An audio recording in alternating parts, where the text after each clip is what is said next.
या so hello everyone, welcome in agree coaching classes. स्वागत है आप सभी का आज के इस नए लेक्चर में। आज के इस लेक्चर में हम लोग डे 2 में जो बात करेंगे बेटा, मैंने जिस थंबनेल में ऐड किया हुआ था percentage, profit and loss and time and distance के बारे में, जो 3 चैप्टर हैं एप्टीट्यूड के, आज के सेकेंड डे में आपके कंप्लीट करवाऊंगा मैं। और इसी वे में हम लोग आगे जो है अपना कंप्लीट करते हुए पूरा एप्टीट्यूड को क्या करने वाले हैं, एंड करने वाले हैं। तो वही सारी चीज़ें आप सभी को कल का लेक्चर मैंने पढ़ाया था। तो कल के लेक्चर में हम लोगों ने जो डिस्कस किया था बेटा, नंबर सिस्टम के बारे में डिस्कशन किया था। ओके, तो आई थिंक आप सभी को समझ में आया होगा नंबर सिस्टम क्या होता है, किस तरीके से उसे पढ़ा जाता है ना, कौन कौन से टाइप के क्वेश्चंस आते हैं। मेनली तो आपके लिए क्वेश्चंस थे, जितने भी जो क्वेश्चंस मैंने करवाया था मेन इंपॉर्टेंट तो वो थे, है ना। तो वो वहाँ से आपको वो चीज़ की ध्यान रखना है, ठीक है। आज के इस लेक्चर में हम लोग बात करने वाले हैं परसेंटेज के बारे में कि what is the percentage. You know about the percentage is what. Okay, percentage के बारे में आप सभी लोगों ने पढ़ा है, बचपन से ही पढ़ते हुए आया है कि इस तरीके से शो करते हैं परसेंट का, इस तरीके से हम लोग क्या करते हैं, शो करते हैं। ओके, ये this is the sign of the percentage. तो परसेंटेज बेटा क्यों इंपॉर्टेंट है, क्योंकि ये एप्टीट्यूड में सिंप्लीफिकेशन में हमारे लिए इंपॉर्टेंट है। ओके, जो अभी हम लोग सिंप्लीफिकेशन का चैप्टर पढ़ेंगे तो उसमें सबसे ज़्यादा इंपॉर्टेंट हमारा परसेंटेज है, सिंप्लीफिकेशन में हम लोग का यूज़ होता है। दूसरी चीज़ सी आई मतलब कंपाउंड इंटरेस्ट में सबसे ज़्यादा यूज़ होता है, और एस आई सिंपल इंटरेस्ट में सबसे ज़्यादा यूज़ होता है। तो this is the very important chapter. Okay, very important chapter for the aptitude, है ना। बहुत ही ज़्यादा इंपॉर्टेंट है, बहुत ध्यान से समझिएगा, क्योंकि अगर ये कॉन्सेप्ट समझ में आ गया तो जितनी भी अरिथमेटिक है एप्टीट्यूड में, जितना भी अरिथमेटिक सेशन है एप्टीट्यूड का, वो चीज़ें आपकी पूरी सारी वहाँ से क्लियर होने वाली है, ठीक है बेटा। तो स्टार्ट करते हैं। तो देखिए, सबसे पहले बात करते हैं बेटा, परसेंट मतलब क्या होता है। परसेंट मीन, यहाँ पर मैं लिखा हूँ परसेंट का मीनिंग क्या होता है। Actually the meaning is what. Percentage का मतलब होता है बेटा 1/100, है ना। परसेंटेज को हम लोग लिखते हैं 1/100 के फॉर्म से हम लोग शो करते हैं ना। 1/100 को ही हम लोग क्या बोलते हैं, ये होता है साइन ऑफ द परसेंटेज। अब ये परसेंटेज का मेरा क्या हो गया, साइन हो गया, तो 1/100 करके हमने परसेंट लिख दिया। वैसे ही अगर मैं बात करूँ बेटा, कि अगर मैं बात करूँ कि 40% को कैसे लिखेंगे, तो 40% को 40 और परसेंट को हम लोग लिखते हैं क्या, 1/100, तो 1/100 कर सकते हैं। तो ये मेरा क्या हो गया, 2/5, है ना। तो ये इसको हम लोग बोलते हैं परसेंटेज, इसको बोलते हैं प्रतिशत। हिंदी में इसको बोलते हैं बेटा प्रतिशत और परसेंटेज। अब सभी बच्चों को तो ये चीज़ पता ही है ना, तो इतना कॉमन जाने की कोई ज़रूरत नहीं है, क्योंकि आप लोग तो बच्चे नहीं है ना। गेट लेवल की एग्जामिनेशन को अगर आप प्रिपेयर कर रहे हैं तो ये सारी चीज़ें आप लोग की कॉमन आपको पता होनी चाहिए। फिर इसको बोलते हैं बेटा हम लोग फ्रैक्शंस, है ना। परसेंटेज और फ्रैक्शन बोलते हैं। तो परसेंटेज को फ्रैक्शन में कन्वर्ट करने कभी आ जाता है, और फ्रैक्शन को परसेंटेज में कन्वर्ट करने आ जाता है। तो ये सारी चीज़ें अभी हम लोग 1/1 देखने वाले। तो वैसे ही जैसे यहाँ पर देखिए 20%, जैसे 40% का मैंने क्या लिखा 2/5, वैसे ही 20% को क्या लिखूंगा 20/100। तो इसका जो फ्रैक्शन आएगा ये 1/5 आ जाएगा, राइट। इसका जो फ्रैक्शन आ जाएगा ये 1/5 आ जाएगा, राइट, है ना। इसी प्रकार से अगर मैं इसमें बात करता हूँ कि 14 2/7 का क्या परसेंटेज होगा, तो इसमें इसको जो हल करेंगे तो मिश्र भिन्न है ना। मिश्र भिन्न बोलते हैं ना इसको, मिक्सचर नंबर्स, मिक्स नंबर्स बोलते हैं। तो इसमें अगर मैं सॉल्व करूँ तो इसका मल्टीप्लीकेशन इधर हो जाएगा, 14×7 = 98, धन 2। तो ये इसका दोनों का मल्टीप्लीकेशन हो जाता है, इसमें ऐड हो जाता है, तो ये क्या हो गया 100/7 हो गया बेटा। तो 100/7 हो गया, तो यहाँ से हमारा क्या आ गया, इसका फ्रैक्शन आ गया। तो इस तरीके से फ्रैक्शन से फ्रैक्शन हम लोग कन्वर्ट करते हैं। तो जैसे अब 100/7 आया तो 100, अब कभी भी आपका जो ये है ऊपर अंश जो है, इसको हम लोग अंश बोलते हैं, न्यूमिनेटर। तो ये जो है कभी भी आपका डिनोमिनेटर से बड़ा नहीं होना चाहिए, कभी भी डिनोमिनेटर से बड़ा नहीं होना चाहिए। तो इसको फिर हम लोग चेंज करेंगे। तो इसको चेंज करने के लिए क्या लिख सकता हूँ बेटा, ये 100/7 लिखा हुआ है, ये परसेंटेज लगा हुआ है, तो मैं इसको लिख सकता हूँ 100/7 मल्टीप्लाई बाई 1/100। तो 100 से 100 कैंसिल हो जाएगा, तो हमारा फ्रैक्शन क्या आ जाएगा 1/7। तो हमारा जो फ्रैक्शन आ गया क्या आ गया 1/7 आ गया। तो इस तरीके से हम लोग जो है फ्रैक्शन टू परसेंटेज सॉल्व करते हैं, और परसेंटेज टू फ्रैक्शन। अभी मैं आपको इतनी इंपॉर्टेंट चीज़ें बता दूंगा इस चैप्टर की, कि यहाँ से आप सभी को दूसरी चीज़ों में देखने की कोई ज़रूरत ही नहीं पड़ेगी, है ना। दूसरी चीज़ों को देखने की कोई ज़रूरत नहीं पड़ेगी। तो अभी मैं सारी चीज़ें आप सभी को यहाँ पर बताने वाला हूँ बेटा, ठीक है। ओके, तो अब हम लोग आगे बढ़ते हैं। अब आगे बढ़ते हैं और देखते हैं कि जैसे और हम लोग के कुछ परसेंटेज होते हैं, लाइक 16/3 को अगर हम लोग परसेंटेज को अगर हम लोग इसमें चेंज करेंगे तो कैसे करेंगे। तो सबसे पहले मैं यहाँ पर लिख लेता हूँ 16/2 परसेंटेज, राइट। तो 3 का मल्टीप्लीकेशन 16 के साथ हो जाएगा, तो 16×3 = 48, धन 2 48+2, राइट। 48+2/3 हो जाएगा, तो 48×2 50/3 हो गया बेटा, 50/3 परसेंटेज में आ गया। 50/3 क्या हो गया, परसेंटेज में आ गया। परसेंटेज को क्या कर सकते हो, परसेंटेज को आप 1/100 लिख सकते हो।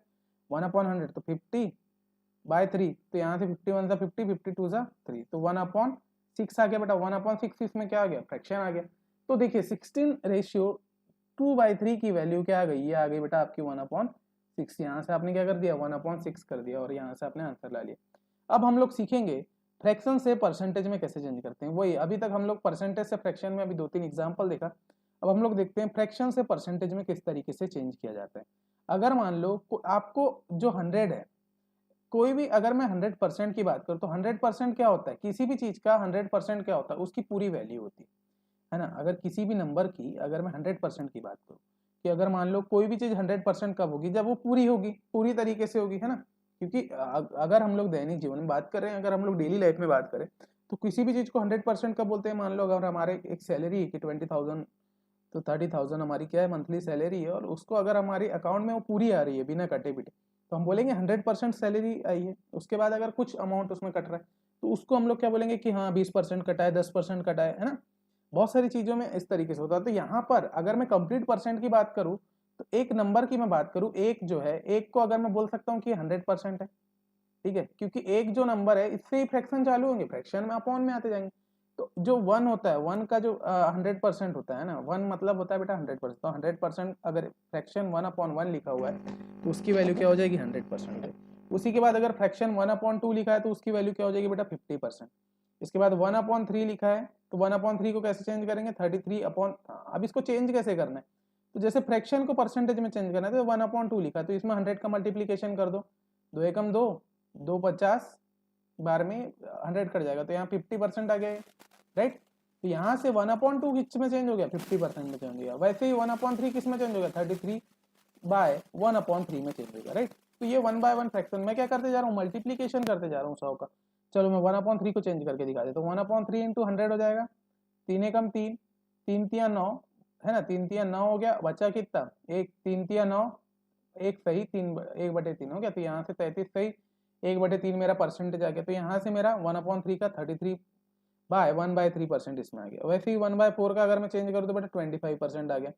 1/5 का चेंज करूंगा तो 20% आ गया। तो क्या करते जा रहा हूँ मैं, सिर्फ मल्टीप्लीकेशन करते जा रहा हूँ 100 का। अब इंपॉर्टेंट चीज ये है, अगर आपको डायरेक्टली क्वेश्चन सॉल्व करना है परसेंटेज के इन एग्जामिनेशन, है ना, अगर आप गेट वाले स्टूडेंट्स हैं और डायरेक्टली आपको सॉल्व करना है परसेंटेज की जितने भी न्यूमेरिकल्स है, तो आपको ये सारे फ्रैक्शंस और उनके परसेंटेज याद होना चाहिए।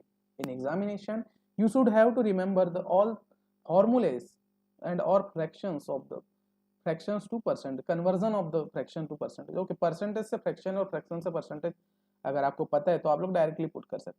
जैसे 1/6 का परसेंटेज वैल्यू क्या होती है, 1/6 की परसेंटेज वैल्यू होती है बेटा 16/2/3 परसेंटेज होती है। ओके, वैसे ही 1/7 का क्या होता है, 1/7 का 14/2/7% है ना, ये इस तरीके से होता है। फिर 1/8 का क्या दिया हुआ है, 12/1/2%। तो इसको लिखते भी जाइए आप लोग, क्योंकि पूरे क्वेश्चंस में मैं डायरेक्टली फ्रैक्शन बेस्ड कंसेप्ट लगाऊंगा और रेशियो मेथड से आपको क्वेश्चन सॉल्व करवाना सिखा दूंगा, ठीक है। इसके बाद में फिर फ्रैक्शन आता है बेटा 1/9। तो 1/9 को अगर मैं चेंज करूँ, तो 1/9 को अगर मैं चेंज करूँ तो ये इसका जो वैल्यू आती है 11/1/9, 11 सही 1/9, हाँ 11 सही 1/9 में सिर्फ भिन्न में आ जाती है। 1/10 का अगर करे तो 10% होता है, ठीक है। 1/11 का करे तो 9 सही 1/11% होता है। वैसे ही 1/12 का करे बेटा तो ये होता है 8 सही 4/12। तो इस तरीके से हम लोग करते जाते हैं। अगर मान लो कभी ऊपर वाली वैल्यू बड़ी आ गई, ऊपर वाली वैल्यू बड़ी आ गई, तब कैसा करना है कि अगर मान लो डिनोमिनेटर से कभी भी ये जो वैल्यू है न्यूमिनेटर की, वो कभी भी डिनोमिनेटर से क्या होनी चाहिए, छोटी होनी चाहिए हमेशा, है ना। जो डिनोमिनेटर होता है उससे छोटी होना चाहिए न्यूमिनेटर, अंश जो है कभी भी छोटा होना चाहिए।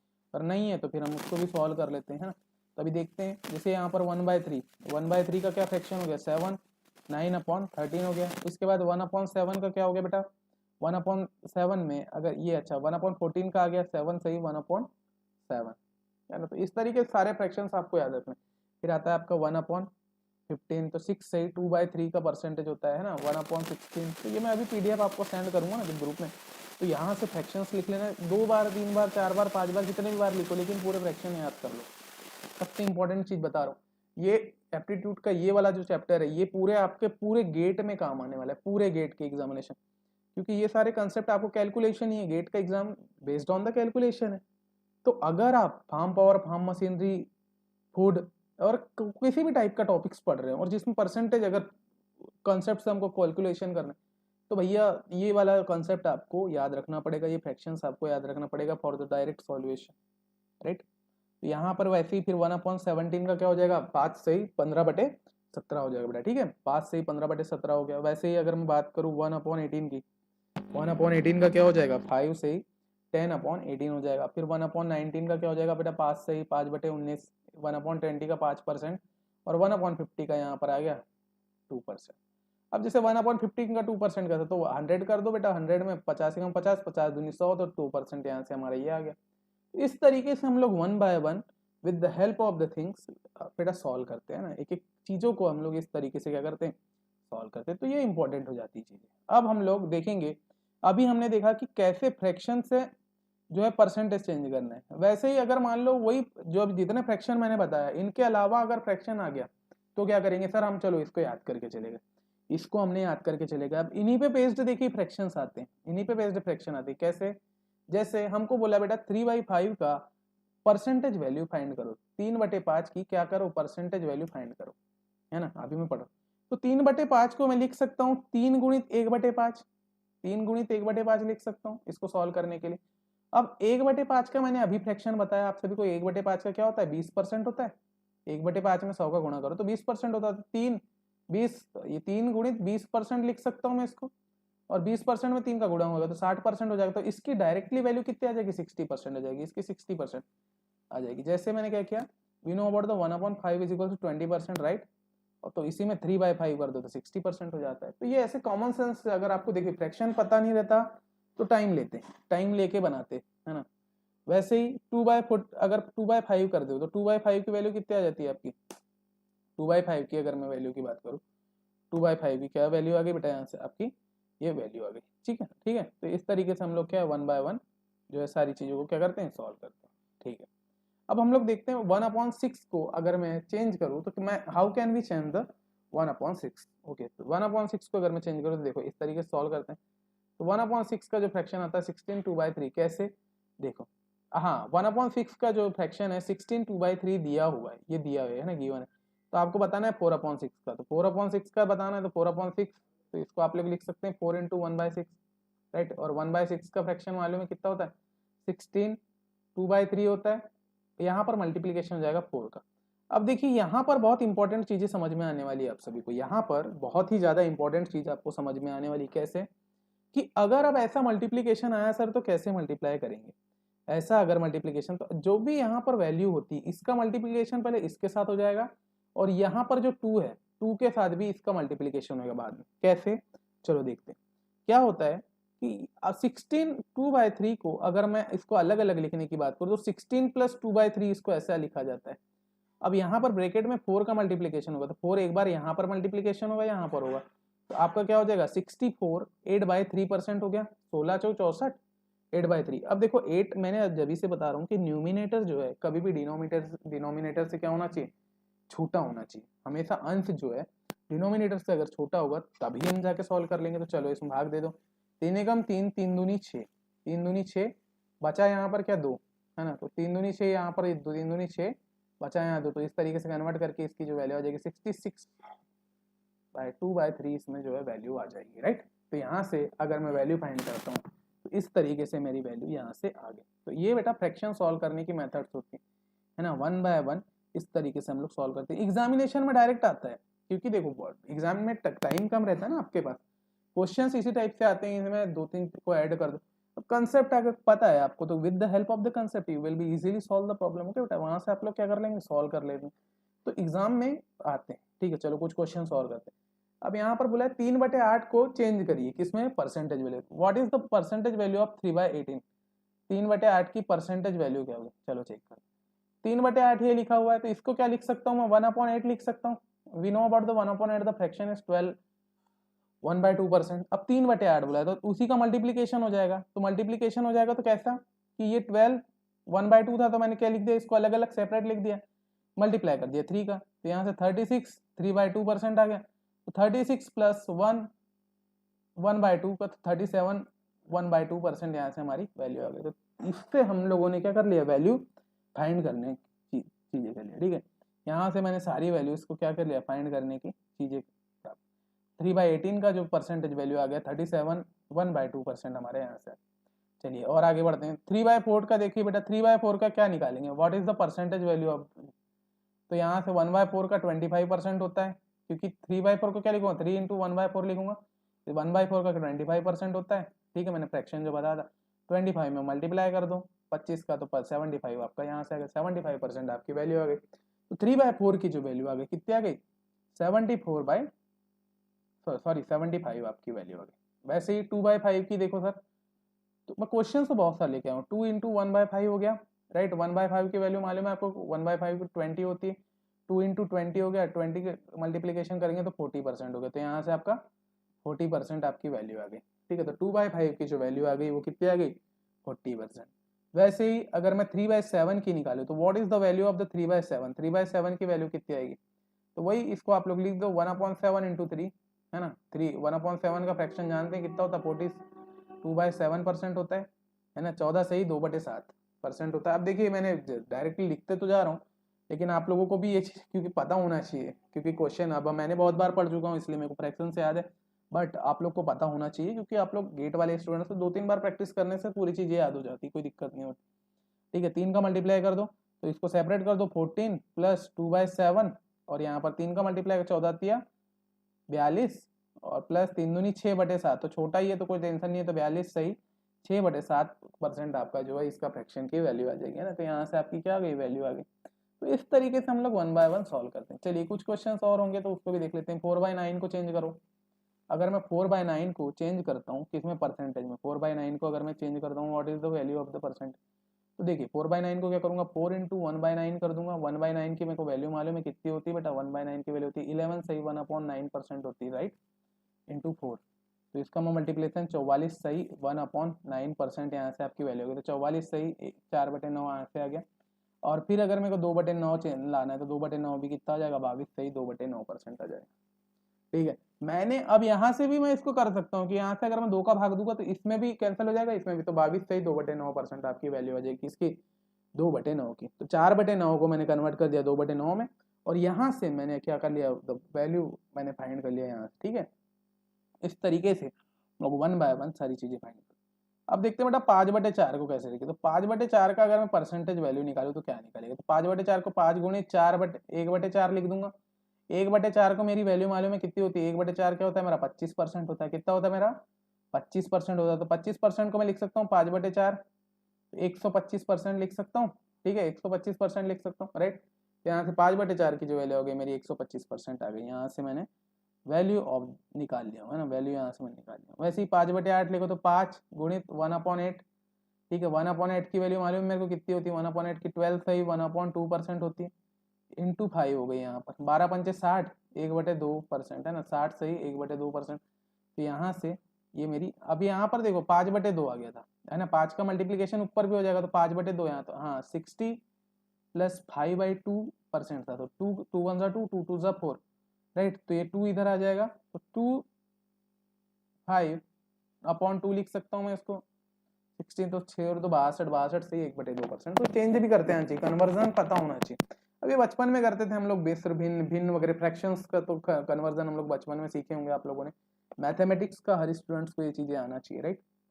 If you are a mathematics student तो you should have to solve the problem.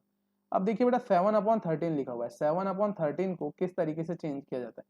7/13 को अगर मैं बात करूँ परसेंटेज में चेंज करेंगे तो देखिए 7/13 को अगर मैं चेंज करूँ तो देखिए 1/13 लिख सकता हूँ इसको, 7 इंटू 1/13 लिख सकता हूँ, राइट।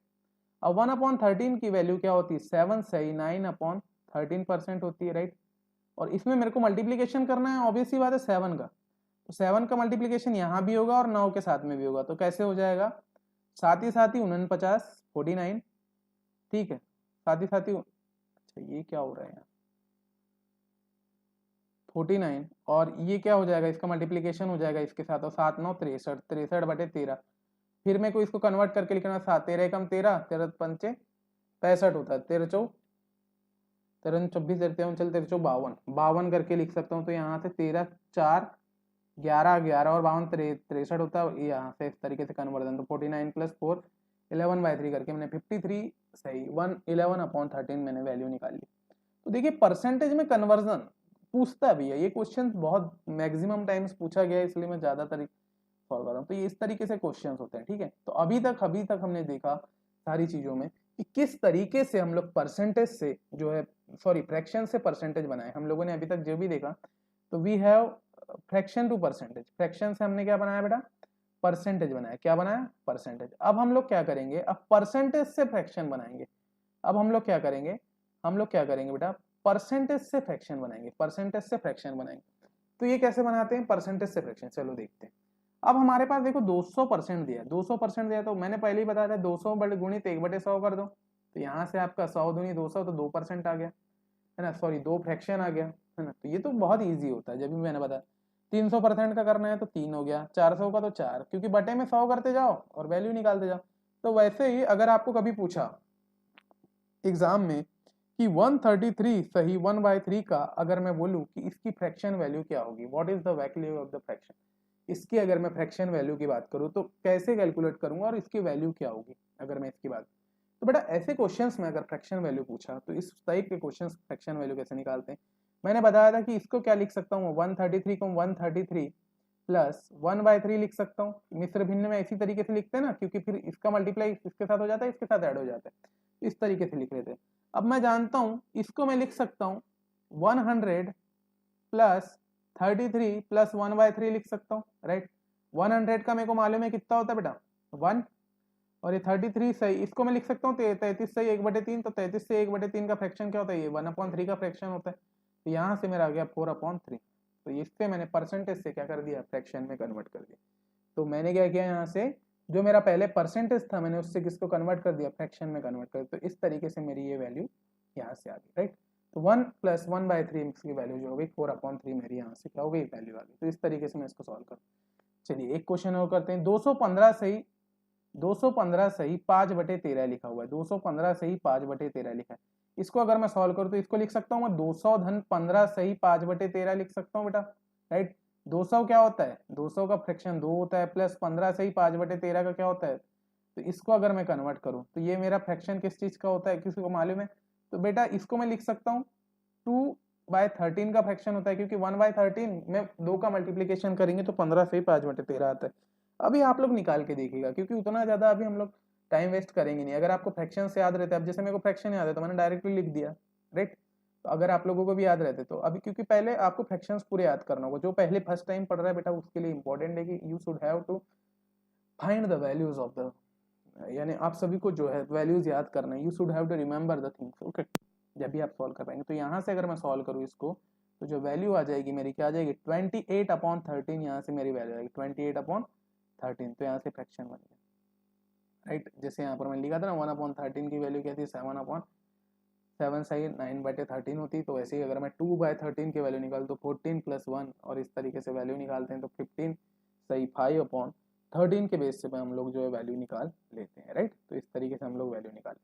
फिर हमारा नेक्स्ट आता है 325%, 325% का कन्वर्जन। तो 325% का कन्वर्जन कैसे होगा, इसको कर दो चेंज 300 में, प्लस इसको कर दो 25%। देखिए ये इजी होता है, एक्चुअली ये इजी होता है कि अगर आप एक कोई वैल्यू इस तरीके से कर दो तो डायरेक्ट इसकी वैल्यू लिख सकते हो, ये 3 होता है। ये 25% क्या होता है 1/4 होता है। तो ये क्या हो गया 4 × 12 और 13/4। तो यहाँ से मेरी वैल्यू हो गई फ्रैक्शन की 13/4। ईजी हो गया, बहुत ज़्यादा ईजी क्वेश्चन है। जैसे 214 सही 2/7 है, 214 सही 2/7 है, तो इसको मैं सॉल्व करूँगा तो 200 ये हो गया प्लस 2/7 ये हो गया, राइट।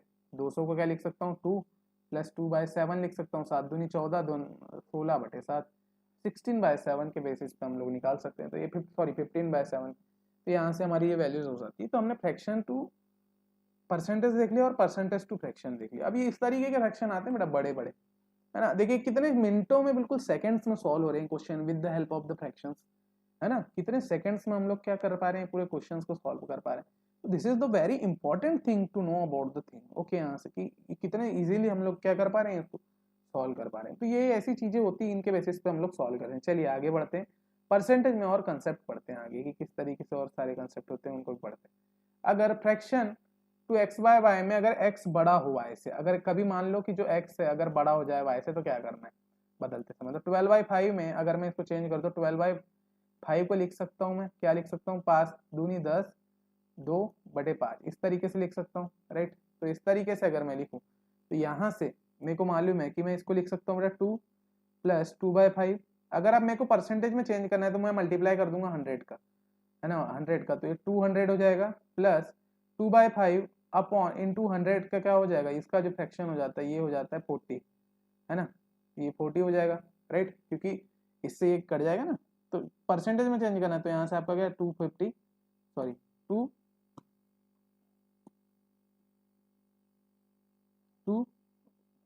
यहाँ से वैल्यू होगी, राइट, एक सेकंड बेटा कुछ मिस्टेक हो रही, हाँ ठीक है। तो यहाँ से मैंने वैल्यू निकाल लिया। अब जैसे 31/50 लिखा है, तो 31/50 को अगर मैं चेंज करना है परसेंटेज में तो मैं क्या करूँगा, देखो इसको इस तरीके से पहले मिश्र भिन्न में चेंज कर लो, तो इस तरीके से मैंने चेंज कर लिया। उसके बाद 2 का मैं जानता हूँ 20 है, 200 होता है, 1/15 का ये होता है 206, 2/3, ये इस तरीके से नॉर्मल क्वेश्चन है ना। तो हम लोगों ने परसेंटेज में अभी तक देखा कि इसके फ्रैक्शंस क्या होते हैं, किस तरीके से बेसिक रूल्स के हेल्प से हम लोग सॉल्व करते हैं, और सारी चीज फ्रैक्शन से कन्वर्जन देखा परसेंटेज का, और परसेंटेज से फ्रैक्शन कन्वर्जन देखा, है ना। तो ये सारी चीजें अभी देखा। अब हम लोग आगे देखने वाले हैं कि और परसेंटेज में कौन कौन सी चीजें होती है जिनको अभी हम लोग पढ़ने वाले हैं, ठीक है। तो इसको देखते हैं अब हम लोग देखते हैं परसेंटेज में आगे बेसिक रूल्स के बारे में कि किस तरीके के क्वेश्चंस आते हैं, कैसे इसके कंसेप्ट्स बनते हैं। ओके, तो देखिए बेटा परसेंटेज में मैक्सिमम टाइप से अगर बात करते हैं तो इंक्रीज और डिक्रीज के क्वेश्चन आते हैं, कि आपको बोल देगा कि कोई एक वैल्यू है उसमें 10% इंक्रीज हो रहा है, 20% इंक्रीज हो रहा है, और इंक्रीज होने के बाद अगर मैं ऐसा क्या उसमें कितने परसेंट का इंक्रीमेंट करूँ या डिक्रीमेंट करूँ, इस तरीके के क्वेश्चन तो वन बाय वन देखते हैं। जैसे मान लो क्या हो रहा है, यहाँ पर सबसे पहले हम लोग हेडिंग डाल लेंगे इंक्रीज और डिक्रीज के क्वेश्चन की, ठीक है। जैसे यहाँ पर कोई एक व्यक्ति है ए की जो सैलरी है बेटा ये दी हुई है ना, ए की सैलरी यहाँ पर माना है इसने 100 है, कोई एक व्यक्ति जिसकी सैलरी कितनी 100 है।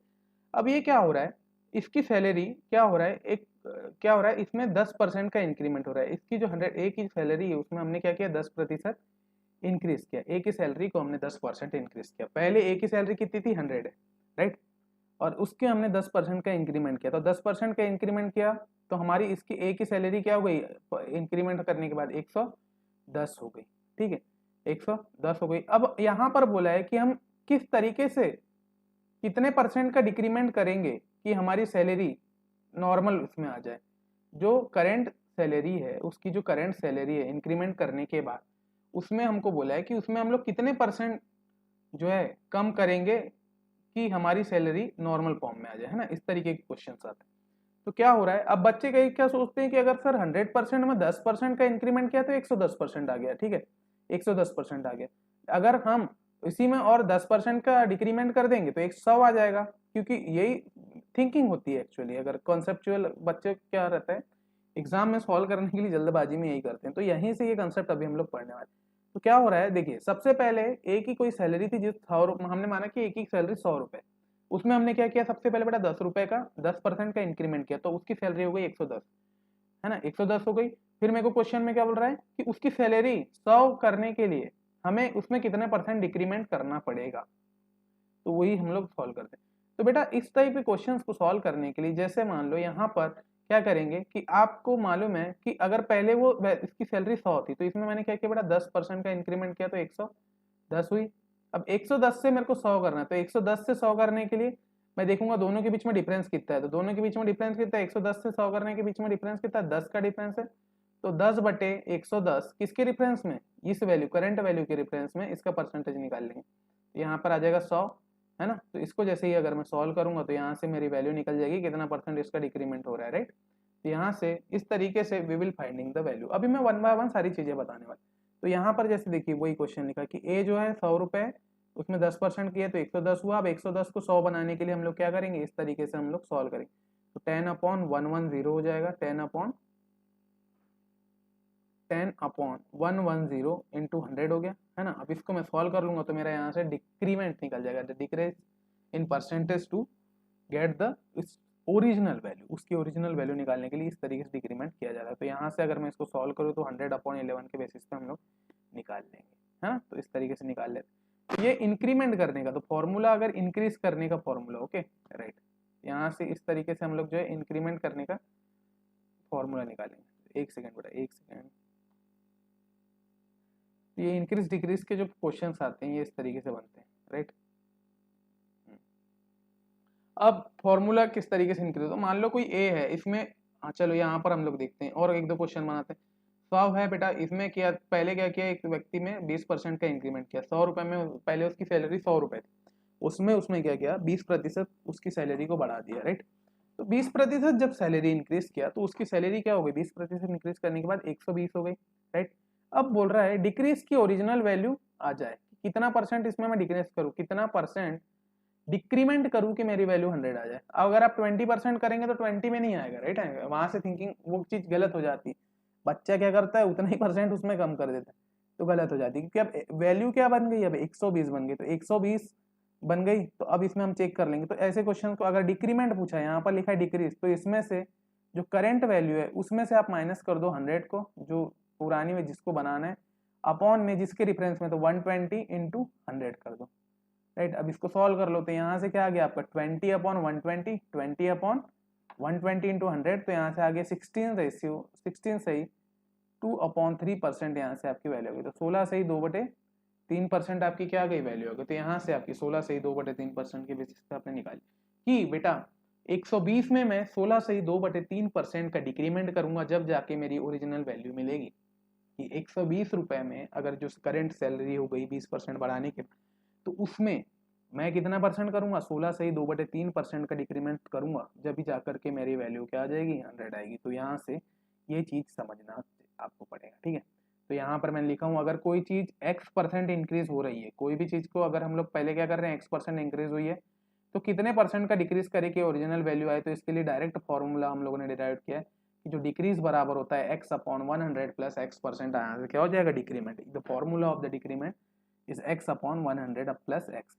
जितना परसेंट इंक्रीज हो रहा है वो x है, तो x क्या है, जितना परसेंट इंक्रीज करना है, पहली जो वैल्यू थी उसमें वो जितना परसेंट इंक्रीज करता है उसकी वैल्यू को हम लोग x मानते हैं ना, और उसमें डिक्रीज का फॉर्मूला क्या लगाते हैं x इंटू 100 अपॉन, ये पूरा एक फ्रैक्शन के बेसिस पे ये पूरा इस तरीके से ही सॉल्व हो जाता है।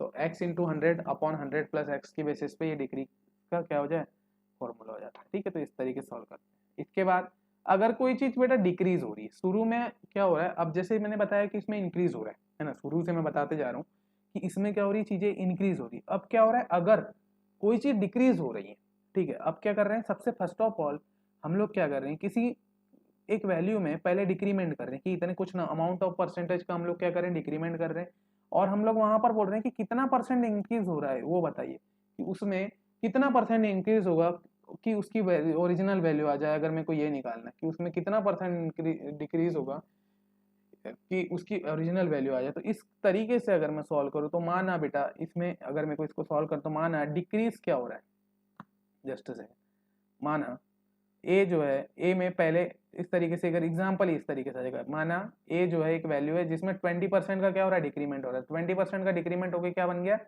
यहाँ पर एक वैल्यू आ जाएगी हमारी। तो अगर मानूं मैं कि ए क्या है 100 है, तो इसमें अगर मैं 20% का डिक्रीज करूँ तो मेरी वैल्यू कितनी आ जाएगी 80 आ जाएगी, राइट। 100 को मैंने क्या कर दिया, इसमें 20% डिक्रीज कर दिया, तो मेरी वैल्यू क्या है 80, क्योंकि 100 एक परसेंट के बराबर है। तो 100 में मैंने 20% का लेस किया तो 80% आ गया, 80 रुपये आ गया। अब 80 में मैं क्या ऐसा इंक्रीज करूं कि मेरी ओरिजिनल वैल्यू आ जाए, तो बेटा इसको क्या करूंगा मैं, फिर से वही कर दूंगा। अब इसमें क्या हो जाएगा 100 माइनस 80 अपॉन 80 के रिस्पेक्ट में निकालना है, तो यहाँ से 20/80 आ गया इंटू 100 हो गया, तो 25% का इंक्रीमेंट करना पड़ेगा कि मेरे को 80 से अगर मेरे को 100 करना है, तो वैल्यू 80 से अगर मेरे को 100 करना है, उस वैल्यू को अगर मेरे को 80 से 100 करना है, तो मेरे को बेटा उसमें कितना करना पड़ेगा 25% का इंक्रीमेंट करना पड़ेगा, जब जाकर के मैं निकाल लूंगा, ठीक है।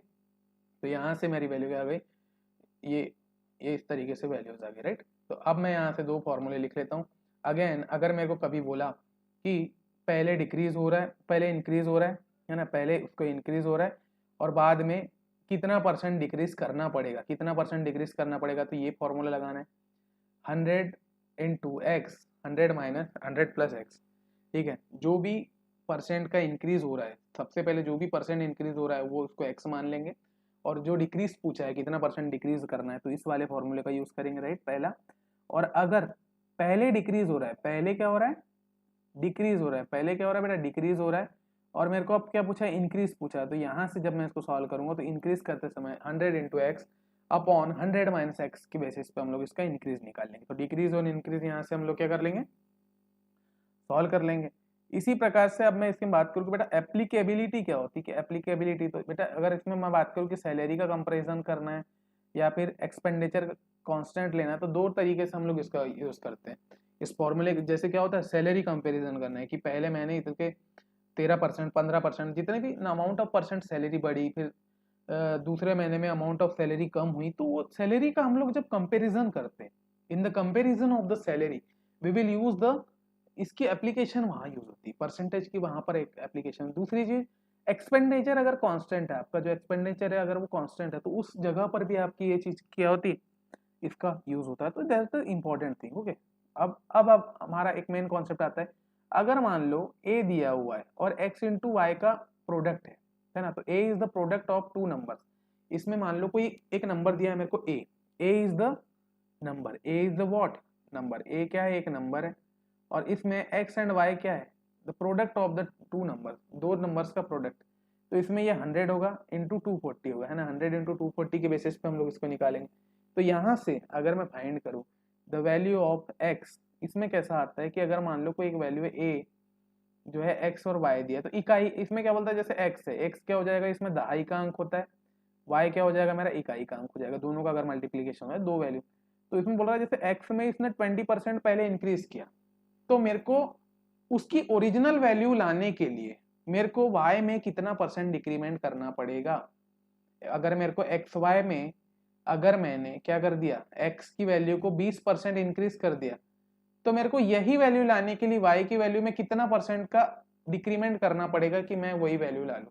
तो दोनों का मल्टीप्लीकेशन सेम हो कि x और y में इसका, और जब मैं इंक्रीज करने के बाद अगर मैं ला रहा हूँ तो मेरे को दोनों की जो वैल्यू सेम लाने के लिए कितना का मल्टीप्लीकेशन। तो इसके लिए बेटा क्या करते हैं, जैसे मान लो a है, a में क्या दिया आपका 100 इंटू 240 दिया, दो वैल्यूज दी है ना, ये दो वैल्यू दी है, मान लो ये x है ये y है। सबसे पहले मैंने क्या किया, 100 में 20% इंक्रीमेंट किया, तो ऑब्वियस सी बात है 120 हो जाएगा, क्योंकि 20% बढ़ा दूंगा ना मैं, 100 में क्या कर दूंगा 20% बढ़ा दूंगा, तो 100 में अगर मैं 20% बढ़ाऊंगा तो कितना हो जाएगा 120 हो जाएगा। अब मेरे को निकालना है कि मैं 240 में कितना डिक्रीमेंट करूँ, हाउ मच डिक्रीमेंट, है ना, कितना डिक्रीमेंट, कितने परसेंट का डिक्रीमेंट करूँ मेरा। तो इस क्वेश्चन को सॉल्व करने के लिए हम लोग लिख सकते हैं a बराबर 100 इंटू 240, और इंक्रीमेंट करने के बाद 120 इंटू b1 लिख सकते हैं, क्योंकि दोनों क्या होना चाहिए, सेम होना चाहिए, मल्टीप्लीकेशन दोनों का सेम होना चाहिए। तो ये इंक्रीमेंट के बाद और ये इंक्रीमेंट के पहले, तो ये दोनों का मल्टीप्लीकेशन कर देंगे। यहाँ से मेरा b डैश की वैल्यू निकल गई कितनी, 200। The value of the b dash will be what, 200। यहाँ से मेरी b डैश की वैल्यू कितनी निकल गई, 200 निकल गई। अब अगर मैं इसको सॉल्व करूँ तो यहाँ से अगर मैं सॉल्व करूँ 240 माइनस 200 अपॉन 240, है ना। अब मैं रिस्पेक्ट किसके रिस्पेक्ट में निकालूंगा, मेरे को निकालना है 240 के रिस्पेक्ट में। 240 में कितना डिक्रीमेंट, तो 240 में जो मेरी ये वैल्यू आ रही है 200 वैल्यू आ रही है, यहाँ से इंक्रीमेंट के बाद 200 को हटा दूंगा मैं 240, तो मेरा आ जाएगा ये, और यहाँ से मेरा फ्रैक्शन आ जाएगा 16 से ही 2/3% का अगर मैं डिक्रीमेंट करूंगा तो दोनों का मल्टीप्लीकेशन मेरा सेम आएगा। इस तरीके से हम लोग सॉल्व करते हैं, राइट। तो यहाँ पर ये ओरिजिनल था, एक्स वाई ओरिजिनल था, ये इंक्रीज करने के बाद एक्स वाई ओरिजिनल था, तो मैंने वाई की वैल्यू निकाल लिया यहाँ से।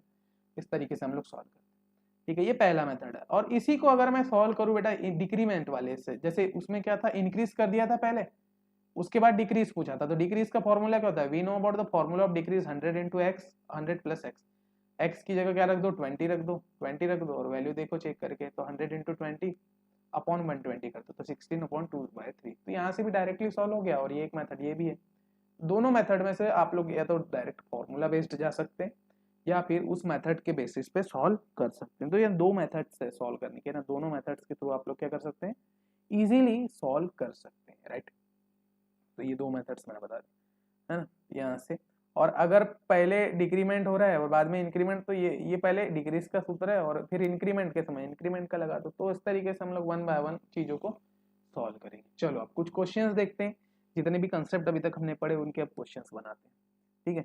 यहाँ लिखा है A's salary is 50% more than that B salary is less than that of A by. तो ए की सैलरी 50% अधिक है किससे? बी से। क्या बोला है? ये एज है ना, यानी कि इसका मतलब होता है कि ए की सैलरी 50% अधिक है बी से। तो बी अगर 100 है, माना बी अगर 100 है तो 50% अधिक है तो 150 हो जाएगी, राइट?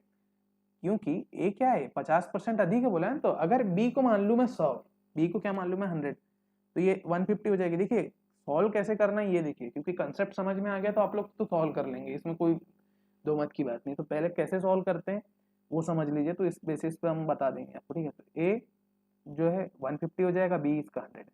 तो अब मेरे को बताना है बेटा बी की सैलरी लेस देन कितनी कम है ए से, कितने परसेंट कम है ए से, है ना? तो यहां से निकालूंगा, तो दोनों के बीच का डिफरेंस निकाल लो, कितनी बेटा?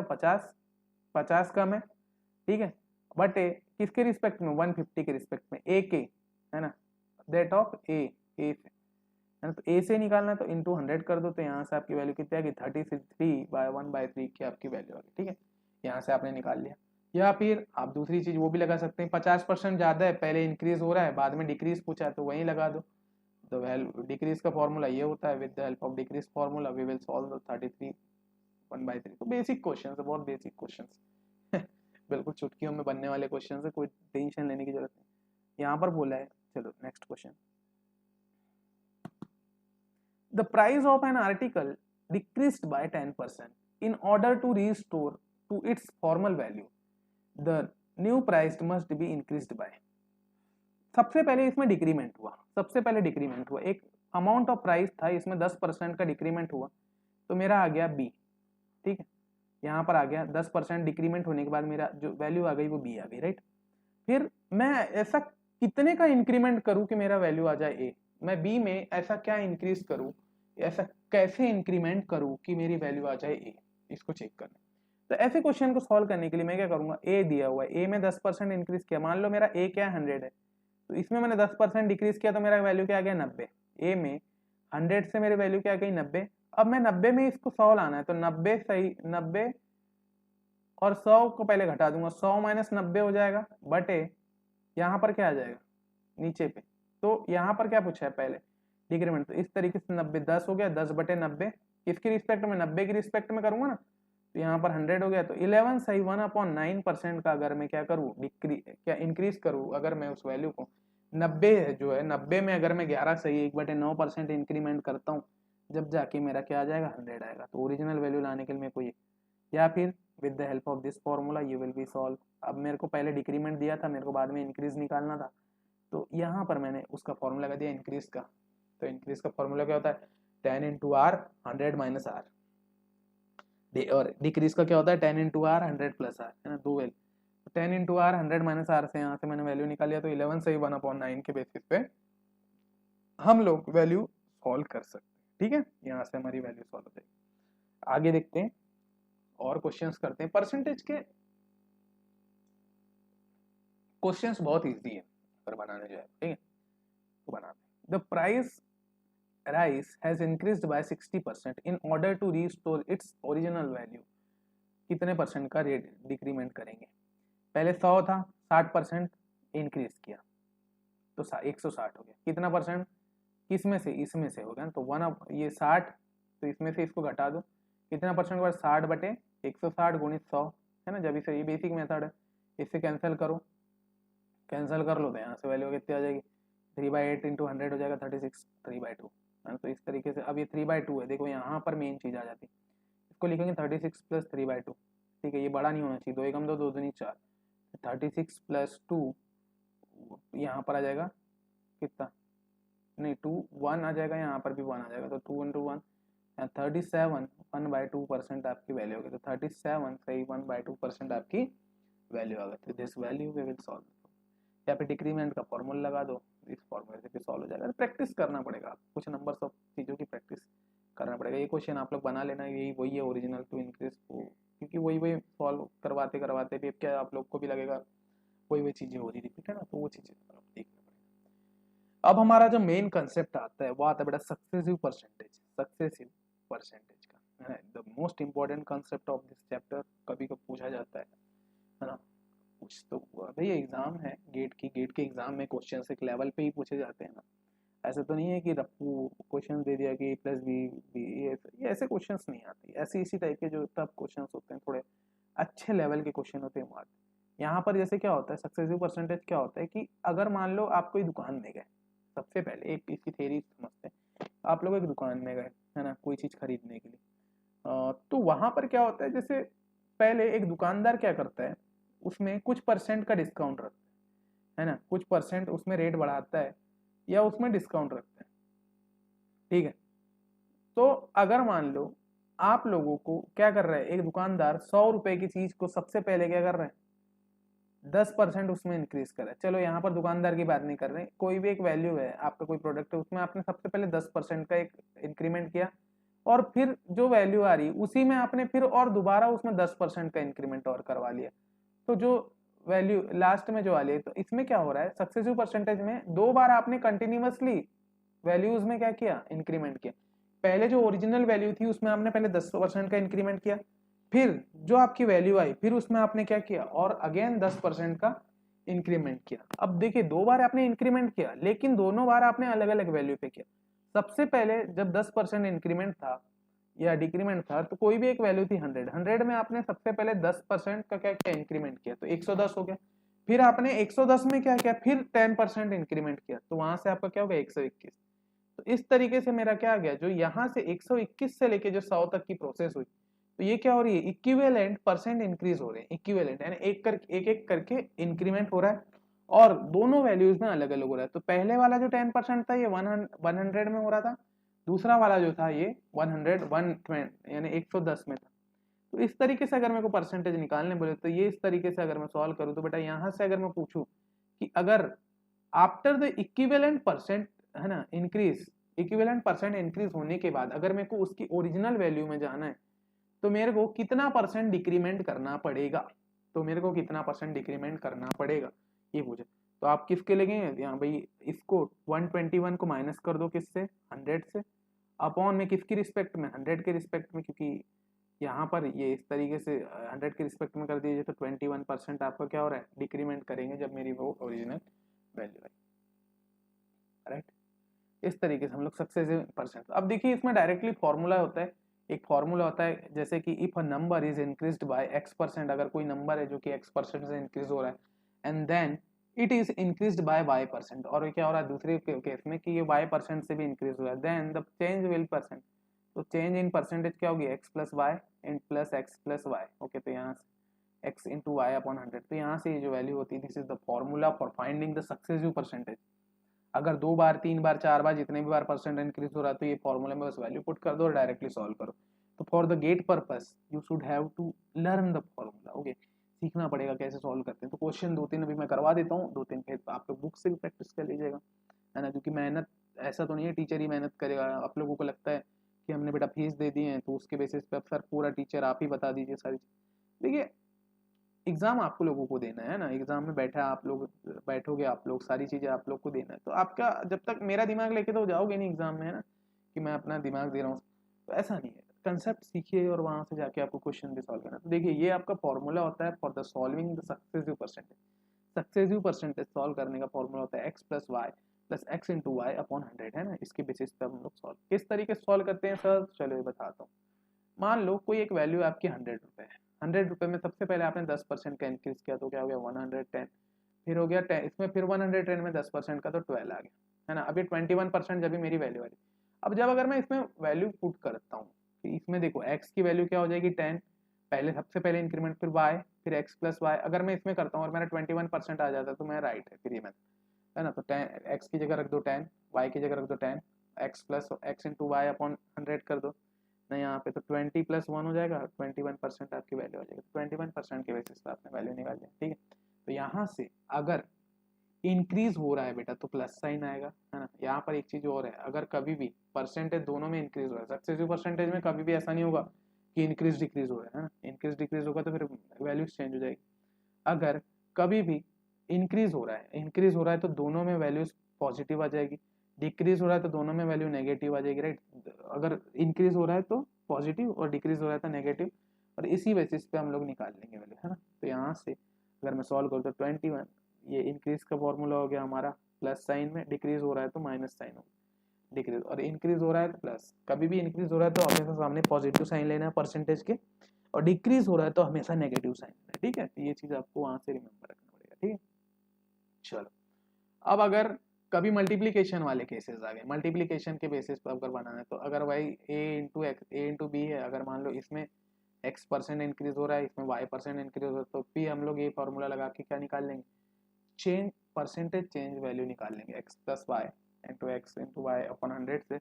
फिर भी हम इसमें इंक्रीमेंट और डिक्रीमेंट निकाल लेंगे, जैसे इंक्रीज की वैल्यू बोली तो पॉजिटिव और डिक्रीज की वैल्यू बोले तो माइनस, ठीक है। तो यहाँ से हम लोग बस निकाल लेना है चीज़ों को, ठीक है, तो यहाँ से निकाल, ठीक है। चलो नेक्स्ट आगे बढ़ते हैं, यहाँ पर अब नेक्स्ट क्वेश्चन की तरफ।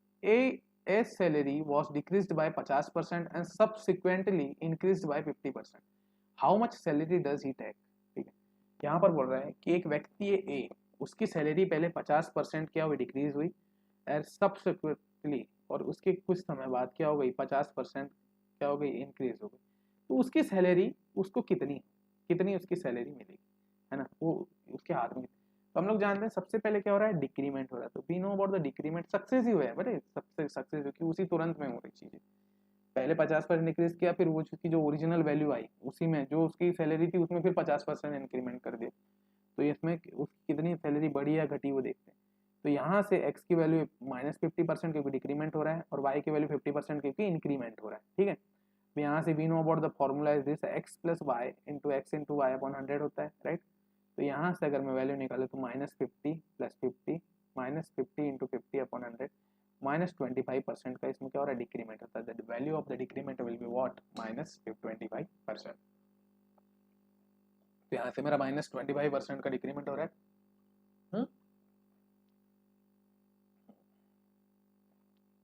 इस बेसिस पे मैं क्या कर लेता हूँ, निकाल लेता हूँ। तो जो मेरी सैलरी होगी वो अभी भी क्या है, -25% कम मिल रही है मुझे, ठीक है, ठीक है। तो इस तरीके से बना, तो इसका चलो इस तरीके से बना सकते हैं कि मान लो पहले 100 था, तो एक वैल्यू 100 थी, 50% डिक्रीज हुई, फिर 50 आई, 50 में फिर आपने क्या किया, फिर इसमें 50% बढ़ा दिया, फिर 50%, 50 में 50 बढ़ा दो तो कितना आ गया, 75 रुपीज़ आ गई। 75 रुपीज़ में फिर क्या कर रहे हैं, डिक्रीमेंट कर रहे हैं, तो दोनों 75 में से 50 घटाओ, है ना। 75 में से अगर आपने 50 घटाया, जो भी वैल्यू आ रही है उसमें फिर जो 25% आपका यहाँ से आ जाए। तो ये कॉमन सेंस है, आप सब फॉर्मूले बेस पे बनाओ, फॉर्मूले से पूरे बन रहे हैं तो काय को इधर उधर वो करना है, ठीक है। यहाँ पर बोल रहा है Christly donated 10% of its income to an orphanage, okay. एक क्रिस्टले है, उसने क्या किया, अपनी जो सैलरी आई उसमें से 10% क्या किया, इनकम को ऑर्फेनेज में, अनाथालय में दे दिया, और अपनी जो 20% सैलरी है, रिमेनिंग इनकम है, उसको बैंक में क्या कर दिया, डिपॉजिट कर दिया।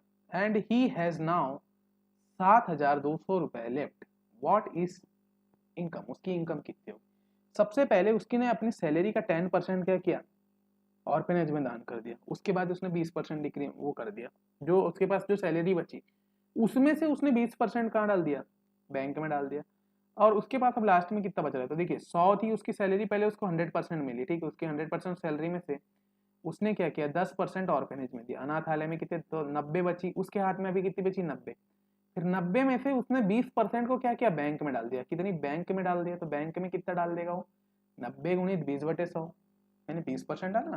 तो उसके पास अब करंट में 18 यूनिट बची, उसके पास 18 यूनिट बची, 18% अभी उसके पास सैलरी बची, है ना। अब 18 जो है, यानी ये जो सैलरी थी उसने इसको डाला, तो अब इसके पास 18 यूनिट, यहाँ से वो क्या कर देगा, 90 में से 18 को हटा देगा, तो उसके पास जो करंट में जो सैलरी बच रही है वो 72 यूनिट बच रही है। 72 यूनिट के फॉर्म में है ना, इसमें यूनिट मतलब एक इकाई है, तो उसमें टेंशन। अब उसके पास करंट में क्या बचा है, 72 में से क्या है, 700 200 के बराबर कर देंगे, क्योंकि 72 बच रही है, और अगर मैं यूनिट की बात करूँ तो 72 यूनिट बच रही थी, है ना, दोनों के इसमें। ये कंपैरिजन करने में रेशियो मेथड होती है ना, ये रेशियो मेथड सीख के बना। तो बेटा यहाँ से 72 से कट जाएगा तो उसकी वैल्यू हम लोग निकाल लेंगे, तो यूनिट कितनी होगी, 100 हो गई, ठीक है। अब यहाँ से 100 में से अगर मैं मल्टीप्लीकेशन कर दूँ इसमें, है ना, उसकी जो सैलरी थी, ये 100 यूनिट की वैल्यू कितनी निकल गई, 100 निकल गई, तो 100 इंटू 100 उसकी सैलरी कितनी निकल जाएगी आपकी, 100 इंटू 100 करके, तो 10,000 रुपीज़ उसकी टोटल सैलरी थी। टोटल सैलरी उसकी 10,000 थी, तो मैंने यहाँ से तो मैंने यूनिट की वैल्यू निकाला और इस जगह पर जाकर के यूनिट की वैल्यू पुट करी, तो 100 यूनिट की वैल्यू यहाँ पर मैंने पुट किया, तो इससे according to this condition I will getting the answer. Okay, चलिए बेटा एक क्वेश्चन करते हैं और इम्पोर्टेंट क्वेश्चंस है ना। क्वेश्चंस टफ ही आते हैं एग्जाम में, कोई ऐसे इजी क्वेश्चंस होते हैं, गेट इंडिया लेवल का एग्जाम है ना, तो आपको उस लेवल पे बनना पड़ता है ना, तो वो चीजें आना चाहिए। चलो देखते हैं, नेक्स्ट क्वेश्चन है the ratio of the number of the boys and girls in school is 8:12। अगर क्या बोला है, गर्ल्स और बॉयज के रेशियो क्या है, 8:12 है। If the 50% of the boys 25% of the girls are getting scholarship, इसमें से 8:12 में से जो है 50% बॉयज हैं और 25% गर्ल्स हैं जो कि क्या स्कॉलरशिप ले रही। तो what is the percentage of school students who are not getting any scholarship. तो इनमें से मेरे को बताना है कि टोटल स्टूडेंट्स कितने हैं गर्ल्स और बॉयज मिला के जो कि स्कॉलरशिप नहीं ले रहे। तो सबसे पहले we know about the boys and girls ratio is what, boys कितने हैं 8 है और बेटा गर्ल्स का रेशियो कितना 12 है ना, तो 8/12 लिख सकता हूँ। मैं क्या कर रहा हूँ, बॉयज में 50% क्या कर रहा हूँ, 50% जो है स्कॉलरशिप ले रहे हैं। स्कॉलरशिप लेने वाले बॉयज की संख्या कितनी हो गई 4, गर्ल्स में जो है 25% स्टूडेंट जो है क्या ले रहे हैं स्कॉलरशिप ले रहे हैं, तो यहाँ से हो गई ये 3, तो गर्ल्स कितनी हो गई 3, गर्ल्स की वैल्यू आ गई 3 और बॉयज की स्कॉलरशिप लेने वाले की जो वैल्यू हो गई 4। ठीक है, तो यहाँ से 3 और 4 हो गया। Now S is equals to 4 + 3 हो गया, स्कॉलरशिप लेने वाले कितने हो गए मेरे, ये 4 + 3, तो 4 + 3 के बेसिस पे 7 आ गई स्कॉलरशिप जो स्कॉलरशिप ले रहे थे, तो 7 लोग क्या ले रहे हैं स्कॉलरशिप। टोटल स्टूडेंट्स कितने हैं हमारे पास, अगर मैं इसमें टोटल निकालूं तो 8 और 20 करके यहाँ से मैं इसकी टोटल स्टूडेंट्स की वैल्यू निकाल सकता हूँ, है ना। तो यहाँ से मेरी टोटल स्टूडेंट्स कितने हैं, 20 स्टूडेंट्स हैं। 20 में से स्कॉलरशिप लेने वाले स्टूडेंट कितने आ गए मेरे, स्कॉलरशिप लेने वाले स्टूडेंट कितने हैं 7, तो यहाँ से 20 - 7 कर दूंगा तो यहाँ 13 स्टूडेंट जो है नॉन स्कॉलरशिप वाले, नॉन स्कॉलरशिप लेने वाले 30 स्टूडेंट। अब मेरे को क्या निकालना है भाई, इसका परसेंटेज निकालना है, ठीक है, क्योंकि इतना इजी तो छोड़ देगा नहीं ना एग्जामिनर आपको, इतना इजी अगर बोलने लगे भाई इतने इजीली अगर आपको छोड़ रहा है एग्जामिनर, तो ये तो दिक्कत है उसके लिए भी। तो ये बोलेगा आपको परसेंटेज निकाल के बताओ, कुछ ना कुछ तो काम देगा ना आपको, बोलेगा चलो परसेंट, तो परसेंट निकालने के लिए क्या करेंगे, 13 में डिवाइड कर देंगे 20 का इंटू 100 कर देंगे, 65% आपकी यहाँ से वैल्यू निकल जाएगी, है ना। तो वैल्यू निकल जाएगी और इस बेसिस पे हम लोग इसको सॉल्व कर लेंगे। तो यहाँ तक मैंने सारी चीजें परसेंटेज की जितनी भी चीजें थी यहाँ तक मैंने सॉल्व करा दिया, इनसे ऊपर कभी भी क्वेश्चन नहीं जाता। गेट एग्जामिनेशन में बेसिक लेवल पे जो क्वेश्चन आते हैं, क्योंकि वो भी चाहता है कि 25 मार्क्स तो बच्चा इजीली कवर कर ले, जो भी 25 मार्क्स है इंजीनियरिंग मैथमेटिक्स और इसके मिला के, तो वो भी चाहता है कि 25 मार्क्स तो कैसे भी करके वो कवर कर ले, इसलिए इस तरीके से इजी लेवल पे क्वेश्चन देते है ना, इजी लेवल पे वो इसलिए क्वेश्चन देता है। तो यहाँ से आप लोग इसको बना सकते हैं, कोई दिक्कत की जरूरत नहीं है ना, बहुत टेंशन लेने की जरूरत नहीं। परसेंटेज का टॉपिक हमारे यहाँ पर खत्म हुआ है, परसेंटेज में इतनी चीजें पढ़ना था आपको।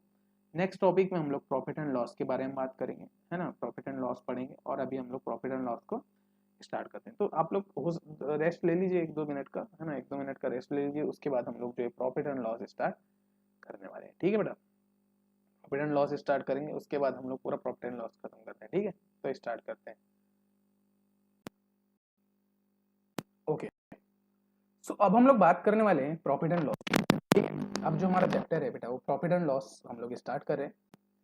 अब देखिए प्रॉफिट एंड लॉस चैप्टर पढ़ने से पहले अभी तक जो भी हमने पढ़ा हुआ है परसेंटेज में चीजें सारी आपको अच्छे से पता होना चाहिए, ठीक है, क्योंकि ये चैप्टर ही बेस्ड होता है पूरा परसेंटेज में, ठीक है, कंप्लीटली बेस्ड होता है पूरा परसेंटेज के ऊपर, ठीक है। देखिए प्रॉफिट एंड लॉस में सबसे पहले अगर मैं स्टार्ट करूँ तो देखिए बेटा एक शॉपकीपर होता है, इसमें कुछ चीजें आपको जानना होता है कि इसमें कोई, क्योंकि प्रॉफिट एंड लॉस क्या होता है, कोई भी एक व्यक्ति होगा जिसको प्रॉफिट एंड लॉस इस तरीके से हो रहा है ना, तो उसके बेसिस पे पड़ता है। माना एक क्या है, इसमें कुछ चीजें होती है, एक शॉपकीपर होता है, शॉपकीपर क्या करता है, कोई एक वस्तु को क्या करता है बेटा, उसकी एक कॉस्ट प्राइस होती है, कि वो एक शॉपकीपर कहीं से सबसे पहले क्या करता है, कुछ एक वैल्यू पर सामान को कॉस्ट रखता है ना, उसकी एक कॉस्ट होती है जिसपे वो खरीदता है, खुद शॉपकीपर खरीदता है और उसको कुछ एक सेल्स प्राइस रख करके बेचता है with the help of the profit and loss. ठीक, एक उसकी जो एक्चुअल कॉस्ट होती है उसको हम लोग कॉस्ट प्राइस बोलते हैं, है ना, जो उसकी एक्चुअल कॉस्ट होती है, जो भी शॉपकीपर उसको उस प्राइस में परचेस करता है वो उसकी कॉस्ट प्राइस होती है, ठीक है। उस दुकानदार ने क्या किया, एक कॉस्ट प्राइस पे क्या करता है, वो चीज़ों को खरीदता है और सेल्स प्राइस में उसको बेचता है, जब भी उसको प्रॉफिट या लॉस होगा, है कि नहीं। अगर वो जैसा सामान ला रहा है जिस कॉस्ट प्राइस में बेच देगा तो उसको ना तो प्रॉफिट होगा ना तो लॉस होगा। तो प्रॉफिट एंड लॉस का मतलब होता है कि कोई भी चीज़ को अगर मान लो उसने एक कॉस्ट प्राइस में खरीदा, एक चीज़ को किसी एक कॉस्ट प्राइस में खरीदा और उसने कुछ प्राइस बढ़ा करके उसको बेच दिया, है ना, कुछ अमाउंट ऑफ प्राइस बढ़ा करके उसने किसी दूसरे व्यक्ति को बेच दिया, है ना। वो चीज़ को, एक चीज़ को पहले उसकी एक चीज़ पहले खरीदा उसने 100 रुपये में और बेच दिया उसने कितने में, 120 रुपये में, उसको उसी वस्तु को क्या कर दिया, बेच दिया। तो बेटा यहाँ पर क्या हो रहा है, यहाँ पर क्या हो रहा है, 20 रुपये क्या हो रहा है, उस दुकानदार ने प्रॉफिट कमाया, तो इसको बोलते हैं हम लोग प्रॉफिट। और अगर मान लो उसी वस्तु को वो दुकानदार क्या कर रहा है, 80 रुपये में बेच रहा है, अब बिके नहीं रही है, चलो भाई बोलता है 80 रुपये में, तो उसको क्या हो गया, वहां पर क्या हो गया, लॉस हो गया। तो प्रॉफिट एंड लॉस के मीनिंग ये होती है। देखिए प्रॉफिट एंड लॉस में पढ़ने के लिए सबसे पहले हम लोग बढ़ते हैं बेटा कॉस्ट प्राइस, ठीक है। सबसे पहले हम लोग बोलते हैं कॉस्ट प्राइस। कॉस्ट प्राइस जो एक्चुअल कॉस्ट होती है, एक्चुअल क्रय मूल्य होता है, इसको हम लोग बोलते हैं बेटा क्रय मूल्य, है ना, हिंदी में इसको क्रय मूल्य बोलते हैं और इसी को कॉस्ट प्राइस बोलते हैं। तो कोई भी मैथमेटिकल चीजें अगर प्रॉफिट एंड लॉस में पढ़ रहे हैं तो हमेशा कॉस्ट प्राइस के रिस्पेक्ट में ही निकाली जाती है। कभी भी अगर हम प्रॉफिट निकाल रहे हैं या लॉस निकाल रहे हैं तो हमेशा जो है ये रिस्पेक्ट में निकाली जाती है सीपी के, है ना, कॉस्ट प्राइस के रिस्पेक्ट में निकाली जाती है। अब वो जो अमाउंट बढ़ा करके या कम करके बेच रहा है वो उसका क्या होता है, सेल्स प्राइस। तो उसको हम लोग बोलते हैं, जो भी अमाउंट बढ़ा रहा है या कम कर रहा है उसको बोलते हैं सेल प्राइस, कि एक्चुअली उसने बेचा कितने में, है ना। और थर्ड पॉइंट आता है हमारे यहाँ पर एमआरपी। एमआरपी होता है जो कि एक मार्केट प्राइस होता है ना, मार्केट प्राइस होता है। अगर उससे भी ज्यादा कि एक भाई कोई ना कोई वैल्यू तो रखना पड़ेगा ना। अगर मान लो कोई 100 रुपए की चीज दुकानदार ने लिया और उसको क्या किया, उसने 125 रुपए उसने क्या कर दिया, उसने एमआरपी सेट कर दिया वहां पर, जो प्रोडक्ट है प्रोडक्ट के ऊपर में उसने लिख दिया 125 रुपए। अब वो क्या करता है, वो पहले से ही 25% प्रॉफिट में रहता है ना। वो दुकानदार क्या रह रहा है, पहले से ही 25% प्रॉफिट में रहता है। फिर वो क्या करता है, उसको बेचता है कुछ सेल्स प्राइस में, है ना, कुछ डिस्काउंट देता है, अमाउंट ऑफ डिस्काउंट देता है, बोलता है कि एमआरपी में कुछ परसेंट का वो डिस्काउंट देता है और उसको वो बेच देता है जैसे 112.5%। तो इसमें क्या कर रहा है, वो 10% का डिस्काउंट देता है। 10% का ये क्या होता है, डिस्काउंट को ही हम लोग बोलते हैं बट्टा, है ना। क्या होता है, जैसे आप लोग क्या होता है मार्केट वगैरह में जाते हैं और देखते हैं ना बड़े बड़े पोस्टर्स कि भाई 50% सेल लगा हुआ है, 20% सेल लगा हुआ है, 30%।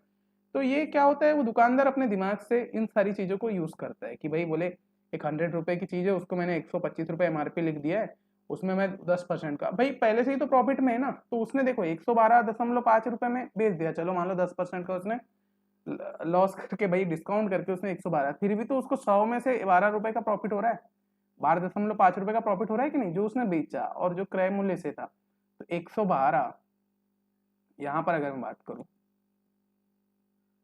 तो 112, जस्ट अ सेकेंड, ये क्या हो रहा है यार, यहाँ पर क्या हो रहा है, ये 112 और पहले कितने की थी वो वस्तु, 100 की थी, फिर भी उसमें 12 रुपए, यानी 10% डिस्काउंट करने पर भी क्या हो रहा है, देखिए 12 रुपए का प्रॉफिट। तो दुकानदार कितना ज्यादा दिमाग लगा करके वस्तुओं को निकाल दे रहा है, क्योंकि हम लोग क्या करते हैं, ओनली हम लोग एमआरपी में फोकस्ड करते हैं कि किसी भी प्रोडक्ट में कितना उसके एमआरपी लिखी है हम लोग उसमें फोकस करते हैं, फिर उसमें वो डिस्काउंट लगाते हैं और बेचते हैं। तो ये चीज होती है, प्रॉफिट एंड लॉस वहां से होता है।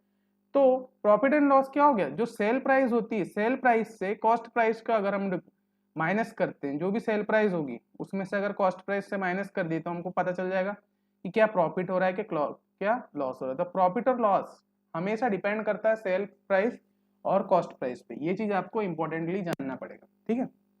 कभी भी जो भी प्रॉफिट एंड लॉस होता है वो ऑलवेज डिपेंड करता है किस पे, कॉस्ट प्राइस पे और सेल प्राइस पे, ठीक है। और ये एमआरपी तो बीच में रहती है। तो इस तरीके से अभी पूरे चैप्टर में हम लोग इसी तरीके से डायग्राम्स बनाएंगे और अभी इसको सॉल्व करेंगे। जैसे मान लो सीपी हमारा क्या है, 100 रुपीज है, मैंने क्या किया, एक 100 रुपए की वस्तु लेकर के आया, ठीक है, उसको मैंने 140 रुपए में बेच दिया, सामने वाले किसी भी एक व्यक्ति को मैंने 140 रुपए में। तो आप लोग यहाँ से इजीली बता पाएंगे कि मेरे को प्रॉफिट हुआ कि लॉस हुआ। तो मैंने 100 में खरीदा, 140 में बेचा, तो ऑब्वियस सी बात है मेरे को 40 रुपए का क्या हुआ, प्रॉफिट हो गया ना। मेरे को 40 रुपए, मेरे को ज्यादा, मैंने 40 रुपए ज्यादा में बेच दिया तो मेरे को क्या हो गया, प्रॉफिट। तो ऑलवेज सीपी और एसपी के हेल्प से हम लोग जो है क्या निकालते हैं, प्रॉफिट एंड लॉस निकालते हैं। अब हमको परसेंटेज में अगर पूछा, हमने देखो प्रॉफिट एंड लॉस यहाँ से समझ लिया कि अगर एसपी बड़ा है तो हमेशा लॉस हो, प्रॉफिट होगा, और अगर एसपी छोटा है सीपी से तो हमेशा लॉस होगा, ठीक है, और हमेशा प्रॉफिट होगा जब अगर एसपी बड़ा है ना। तो इस तरीके से 1 बाय 1 मैथड ठीक है। तो यहाँ से ये चीज समझिए। अब भाई हमारा आते हैं परसेंटेज में। अब हमको एग्जामिनर तो इतना है नहीं कि भाई ये पूछ लेगा कि 100 रुपए में, तो ये तो बच्चों के क्वेश्चन होते हैं कि 100 रुपए में खरीदा 20 रुपए में बेचा। तो ऑब्वियस सी बात है, इसमें कंसेप्ट आता है परसेंटेज का। अब हमारा जो मेन चीज है हम लोग यहाँ से पढ़ेंगे। देखिए हमको क्या हुआ, मैंने 100 रुपए में खरीदा था, चीजों को 140 में बेच दिया, तो मेरे को 40 रुपए का क्या हुआ, प्रॉफिट हुआ। अब मेरे को अगर मेरे को इसमें परसेंट निकालना है कि 40 रुपए अगर मेरा प्रॉफिट हुआ, तो इसका अगर मैं परसेंटेज निकाल दूं, कैसे निकालूंगा, तो 40/100 कर दो। 40 बटे आपने 100 कर दिया तो 40% हो जाएगा, 40 इंटू 1/100, यहाँ से आपका 40% हो जाएगा, राइट। इस तरीके से 40% का इसमें क्या हो गया, परसेंट उसने प्रॉफिट किया। अब देखते हैं फिर अगर मैं बात करूं कि उसी को अगर मान लो 100 रुपए में खरीदा और 80 में बेचा, 100 में खरीदा और 80 में बेच दिया, तो बेटा 20 रुपए का लॉस हो रहा है। और 20 रुपए के लॉस को अगर मैं चेंज करूं परसेंटेज में, तो मेरा कितना आ जाएगा, 20% आ जाएगा। तो ये क्या हो गया मेरा, ये लॉस हो गया। तो लॉस किस कंडीशन में होता है, जब आपका सेल्स प्राइस छोटा हो क्रय मूल्य से, है ना, जो आपने कॉस्ट प्राइस में खरीदा था चीजों को और उसको आपने कम कॉस्ट में बेच दिया एसपी के, तो उसमें आपका क्या हो गया, लॉस हो गया। अगर आपने ज्यादा प्राइस में बेच दिया तो बेटा प्रॉफिट हो रहा है, ठीक है। तो यहाँ से प्रॉफिट एंड लॉस अगर निकालना है तो ऑलवेज ये हमेशा मैंने बताया कि क्रय मूल्य के रिस्पेक्ट में ही निकलेगा। कभी भी जो प्रॉफिट एंड लॉस है, ऑलवेज बिंग फाइंडिंग, अगर आपको कभी भी अगर प्रॉफिट एंड लॉस फाइंड करना है तो हमेशा एक चीज याद रखिएगा कि प्रॉफिट एंड लॉस हमेशा सीपी के बेसिस पे कैलकुलेट होता है, कि जो क्रय मूल्य होता है उसी के बेसिस पे आप लोग जो है निकाल सकते हैं, ठीक है। तो प्रॉफिट एंड लॉस यहाँ से हमको ये, तो ज्यादा इसमें माथापच्ची करने की कोई जरूरत नहीं, बहुत सारे फॉर्मूलेज होते हैं लेकिन उतना याद रखने की जरूरत नहीं। सीधा प्रॉफिट एंड लॉस कैसे निकालते हैं ये करो और डायरेक्टली क्वेश्चन पे आइए, ठीक है। फिर मान लो अब मैं एक बात करता हूँ डिस्काउंट की, कि डिस्काउंट कैसे होता है। तो मान लो कोई चीज 100 रुपए की है, उसको आपने 108 रुपए में क्या कर दिया, बेच दिया। एक कोई चीज है वो क्या 100 रुपए की, उसको आपने 108 रुपए में बेच दिया। और आपने इसमें कहा कि मैं इसमें 20% का डिस्काउंट, हाँ, यानी सबसे पहले आपने इसमें कहा एक 100 रुपए की चीज है, उसमें आपने एमआरपी कितनी सेट की, एक 100 रुपए की चीज में आपने एमआरपी लिख दिया कि 120 रुपए की, है ना। तो पहले आप 20% प्रॉफिट में थे, पहले आपने 20% प्रॉफिट में जो है एमआरपी सेट कर दी कि भाई मैं इस प्रोडक्ट को बेचूंगा तो मेरा तो 20% प्रॉफिट पहले से पहले निकलना है। क्योंकि भाई कोई भी अगर अगर मैं भी चलो दुकान में जा रहा हूँ और मैंने मेरे को पता नहीं कि उसने 100 में खरीदा और 120 रुपए एमआरपी लिखा है, तो मैं उसको थोड़ी बोलूंगा दुकान वाले को कि भाई 120 लिखा है तो तू 100 में दे दे। तो ये तो मैं, भाई मेरे को भी थोड़ा सा अंदर से गलत लगेगा ना कि मैं 120 रुपए की चीज को 100 में कैसे मांगा।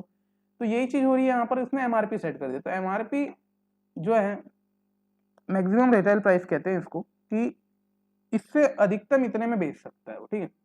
तो 120 रुपए एमआरपी है। फिर यहाँ से इसमें इसने क्या बोल दिया कि चलो भाई मैं 10% डिस्काउंट दे, दुकान वाले ने मेरे को खुश होकर बोला, तो फिर भी 10% उसने डिस्काउंट दिया। और यहाँ पर 120 का अगर मैं 10% निकाल रहा हूँ तो वो चीज कितने में मेरे को मिल रही है, 108 रुपए में उसने दिया। तो उसने मेरे को 108 रुपए में दिया, मैंने 108 में खरीद भी लिया। और वहां पर उसने जब मेरे को बाद में बताया था तो उसने तो 100 में खरीदा था। तो ये बंदा प्रॉफिट में ही है ना, अभी भी तो ये दुकान वाला जो है जिसने बेचा वो प्रॉफिट में ही। तो डिस्काउंट करने पर भी मेरा कोई फर्क पड़ा क्या, उसको कोई फर्क पड़ा क्या, नहीं पड़ा। दैट्स द थिंग कि डिस्काउंट क्या हो गया, उसने एमपी माइनस एसपी जो सेल्स प्राइस था 108 में से उसने क्या कर दिया, 120 रुपए को क्या कर दिया, माइनस कर दिया। तो वहां पर उसका कितना डिस्काउंट किया, उसने 112 रुपए का डिस्काउंट किया, ठीक है। उसने मेरा 12 रुपए का डिस्काउंट किया। 120 में से अगर मैं 108 घटाऊं तो जो एमआरपी थी, एमआरपी से हमेशा डिस्काउंट किससे निकलता है, एमआरपी और सेल्स प्राइस से डिस्काउंट। तो डिस्काउंट कभी भी कैलकुलेट करोगे तो आप लोग किससे कैलकुलेट करेंगे, या तो एमआरपी से सेल्स प्राइस के बीच में डिस्काउंट कैलकुलेट होता है। ऑलवेज ये चीज आपको याद रखना है कि कभी भी डिस्काउंट कैसे कैलकुलेट होता है, एमआरपी से सेल्स प्राइस के बीच में डिस्काउंट कैलकुलेट होता है, ये चीज आपको। तो अगर मैं इसकी बात करूँ बेटा परसेंटेज की, तो डिस्काउंट परसेंटेज का अगर फॉर्मूला होता है तो ये होता है इस तरीके से कि सेल्स प्राइस के रिस्पेक्ट में निकलता है ऑलवेज, ये सॉरी एमआरपी के रिस्पेक्ट में निकलेगा, है ना। जो डिस्काउंट परसेंटेज होता है ये भी आपके एमआरपी के रिस्पेक्ट में निकलेगा। तो 12/0.20 200, तो 10% का इसमें आपने डिस्काउंट निकाला, परसेंट ऑफ डिस्काउंट इस तरीके से कैलकुलेट।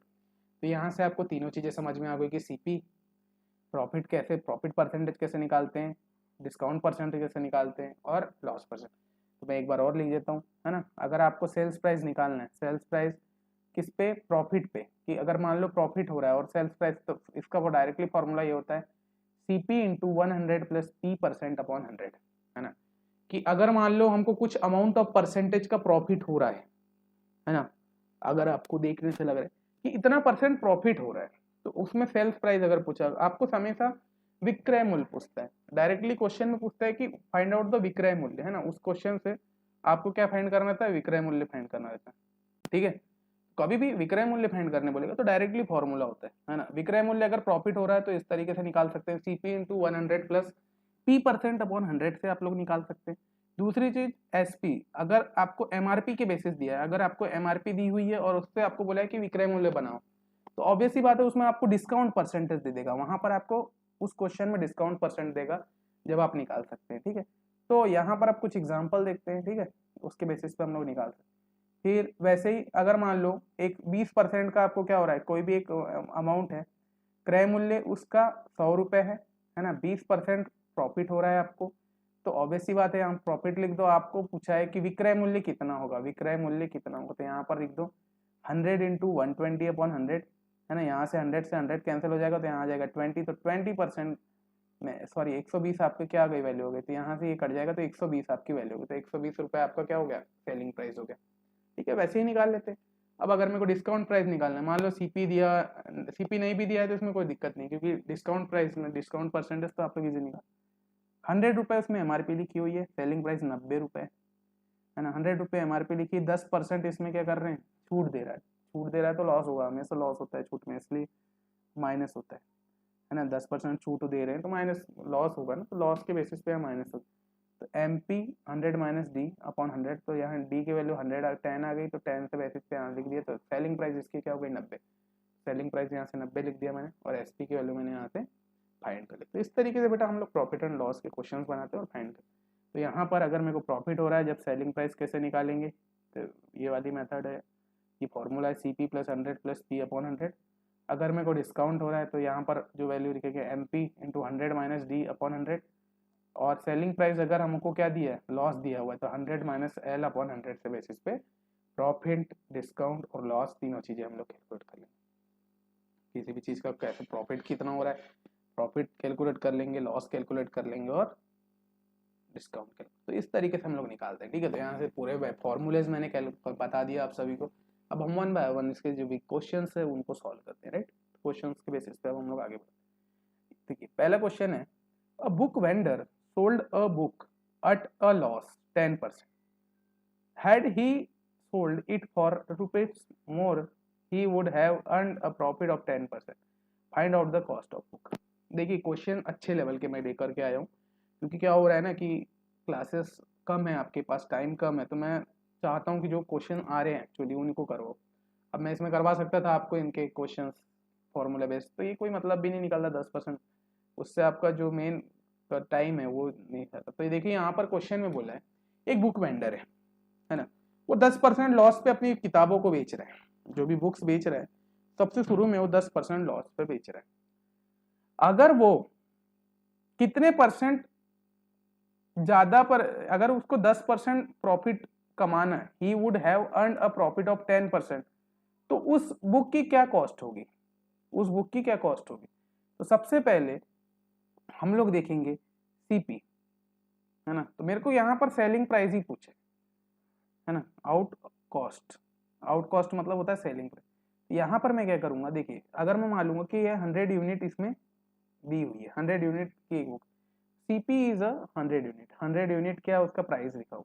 अगर मैं कोई एसपी कैलकुलेट करूँ, सीपी 100 यूनिट लिखा है, डिस्काउंट कितना दे रहा है वो 10%, डिस्काउंट कितना दे रहा है 10%, तो डायरेक्टली वैल्यू पुट कर दो, SP is equal to CP 100 minus 10 upon 100, तो यहाँ से 90 सीपी अपॉन 100, तो एसपी की वैल्यू यहाँ से आपकी 90 आ गई, और सीपी कितना हो गया आपका 1000, सीपी कितना हो गया आपका 1000।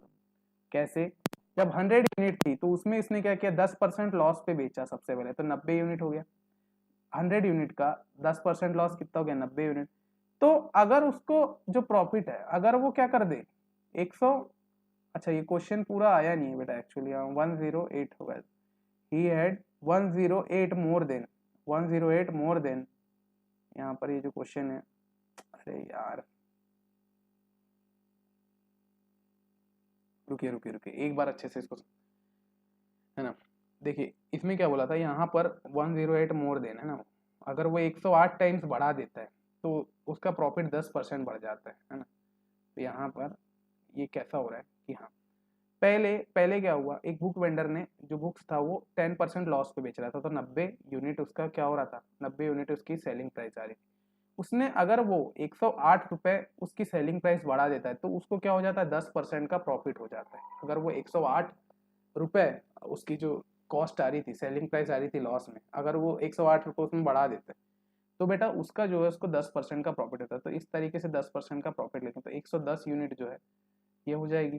तो यहाँ से पहले प्रॉफिट की इसमें इस वैल्यू पे क्या हो जाएगा, प्रॉफिट हो जाएगा। अगर 108 वो क्या कर दे रहा है, उस यूनिट पे कर, तो इसमें से इसको हो रहा है ना, 110 में से 100 यूनिट का, तो यहाँ से 90 माइनस 100 करेंगे तो यहाँ पर आपकी 20 यूनिट आ गई है ना। एक ये बेटा एक्चुअली ये 110 है, ठीक है 110। तो यहाँ पर 10% प्रॉफिट और 10% लॉस में, तो 90 हो गया है अभी। 90 में से इसको आप क्या कर देंगे, माइनस कर देंगे, तो 110 माइनस 90 बराबर कितना यूनिट, 20 आ गई। तो 20 यूनिट कितना हो गया, 108 के बराबर हो गया, क्योंकि 108 आपने 108 बढ़ाया जब 10% प्रॉफिट बढ़ रहा है ना, 108 बढ़ाया जब 10%, तो यहाँ से 1 यूनिट की वैल्यू निकालेंगे, तो 1 यूनिट की वैल्यू कितनी आ जाएगी, यहाँ से कैंसिल कर दो, तो यहाँ से आपकी वैल्यू आ जाएगी कितनी, 20/18। और जब इसको 1 यूनिट की वैल्यू ये आ गई तो 100 यूनिट की वैल्यू 100 में मल्टीप्लाई कर दो, तो यहाँ से 100 की वैल्यू आ गई 540 आपकी, 540 आपकी इसमें वैल्यू आ गई। तो एस पी की वैल्यू यहाँ से आपने कैलकुलेट करते हैं, S P is equal to C P into 100 minus L upon 100। हाँ, तो इस तरीके से निकालते हैं 540। अब वो ऐसे क्वेश्चन से आते हैं, अभी आपको 1-2 क्वेश्चन और सॉल्व होंगे जब और अच्छे से समझ में आएगा। देखिए तो बोला है an article was sold a profit of 12%।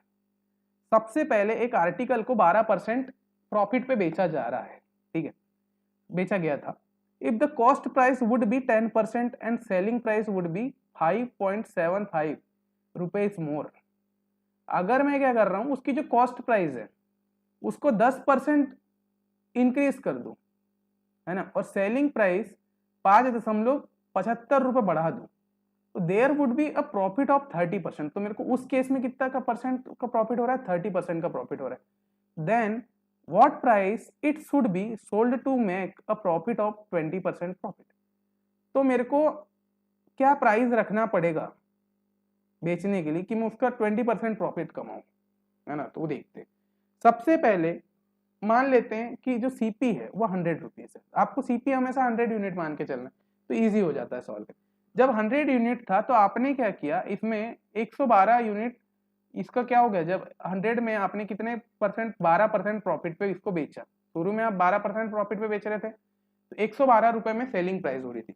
Cost price कितनी थी इसकी, 100 यूनिट थी, और जब आपने 12% इंक्रीज किया उसमें तो 112 यूनिट हो गई। फिर इसमें क्या हो रहा है, इसको आपने डिक्रीज कर दिया कितना, 10%। अच्छा यहाँ पर कितना परसेंट डिक्रीज किया, हाँ 10% डिक्रीज किया सेलिंग, और 5.75% ऐड कर दिया, मोर कर दिया, है ना। अगर आपने कॉस्ट प्राइस को कम कर दिया और सेलिंग प्राइस बढ़ा दिया, है ना, तो यहाँ पर क्या हो गया, इसका 10% 90 हो गया, 90 रुपए हो गया, और ये क्या हो गया 112 में आपने मोर कर दिया 5.75। यहाँ पर देखिए ये जो था ना 10% डिक्रीज था, यहाँ मैंने डिक्रीज लिखा नहीं था एक्चुअली, कुछ जो इमेजेस लेते समय ना कट गई है बहुत सारी चीजें, तो कोई दिक्कत नहीं, बता दे। 10% डिक्रीज किया और सेलिंग प्राइस को क्या कर दिया, 5.75 रुपए बढ़ा दी, तो यहाँ से इस तरीके से आ जाएगा, ठीक है। तो अब यहाँ जाकर के क्या हो रहा है, इसमें 30% प्रॉफिट हो रहा है आप सभी को। जब 90 रुपए कॉस्ट था और ये वैल्यू पे जब वो बेच रहा है, ये आपकी अब करेंट कॉस्ट प्राइस हो गई और इस वैल्यू में बेच रहा है, तो इसमें क्या हो रहा है, 30% प्रॉफिट हो रहा है, ठीक है 30%। तो मेरे को ऐसा क्या करना पड़ेगा कि मेरे को 20% प्रॉफिट प्राप्त, ठीक है। तो बेटा यहाँ पर क्या करेंगे हम लोग, सबसे पहले सेलिंग प्राइस निकाल लेंगे इसकी, तो ये सेलिंग प्राइस की वैल्यू निकालेंगे। तो सेलिंग प्राइस निकालने के लिए CP into 100 plus P upon 100, तो P की वैल्यू कितनी 30 है, ठीक है, P की वैल्यू 30 रखे, और CP की वैल्यू यहाँ पर करंट में अभी कितनी है 90, है ना। तो मेरे को एक्चुअल पहले सेलिंग प्राइस निकाल लेता हूँ ना मैं। सेलिंग प्राइस आपकी आ जाएगी कितनी, 117 यूनिट, है ना। यहाँ से जब आप सॉल्व करेंगे, सेलिंग प्राइस जब 30% प्राप्त हो रहा था, 117 यूनिट आपकी क्या आ गई, सेलिंग प्राइस आ गई। नाउ अब मेरे को क्या बोला है, अब क्या बोला है यहाँ पर कि what price it should be sold, किस प्राइस में मैं बेचूं कि मेरे को क्या 20% प्रॉफिट और हो, और मेरे को बोला है कि इस सेलिंग प्राइस के अलावा मैं क्या प्राइस और इसमें बेचूं कि मेरे को क्या हो 20% प्रॉफिट हो। तो बेटा 117 यूनिट मेरे को यहाँ से फाइंड हुआ, is equals to 112 unit plus 5.75 75 के बराबर कर दूंगा, मैं 1 यूनिट का वैल्यू निकालूंगा, तो 1 यूनिट की वैल्यू कितनी निकलेगी, 5u इज इक्वल टू 5.75 निकल जाएगी। ये 112 लिखा हुआ है, 112 यूनिट है ना, तो ये मैंने क्या कर दिया, इस सेलिंग प्राइस को इक्वल कर दिया किसके, इसके इक्वल कर दिया, ठीक है।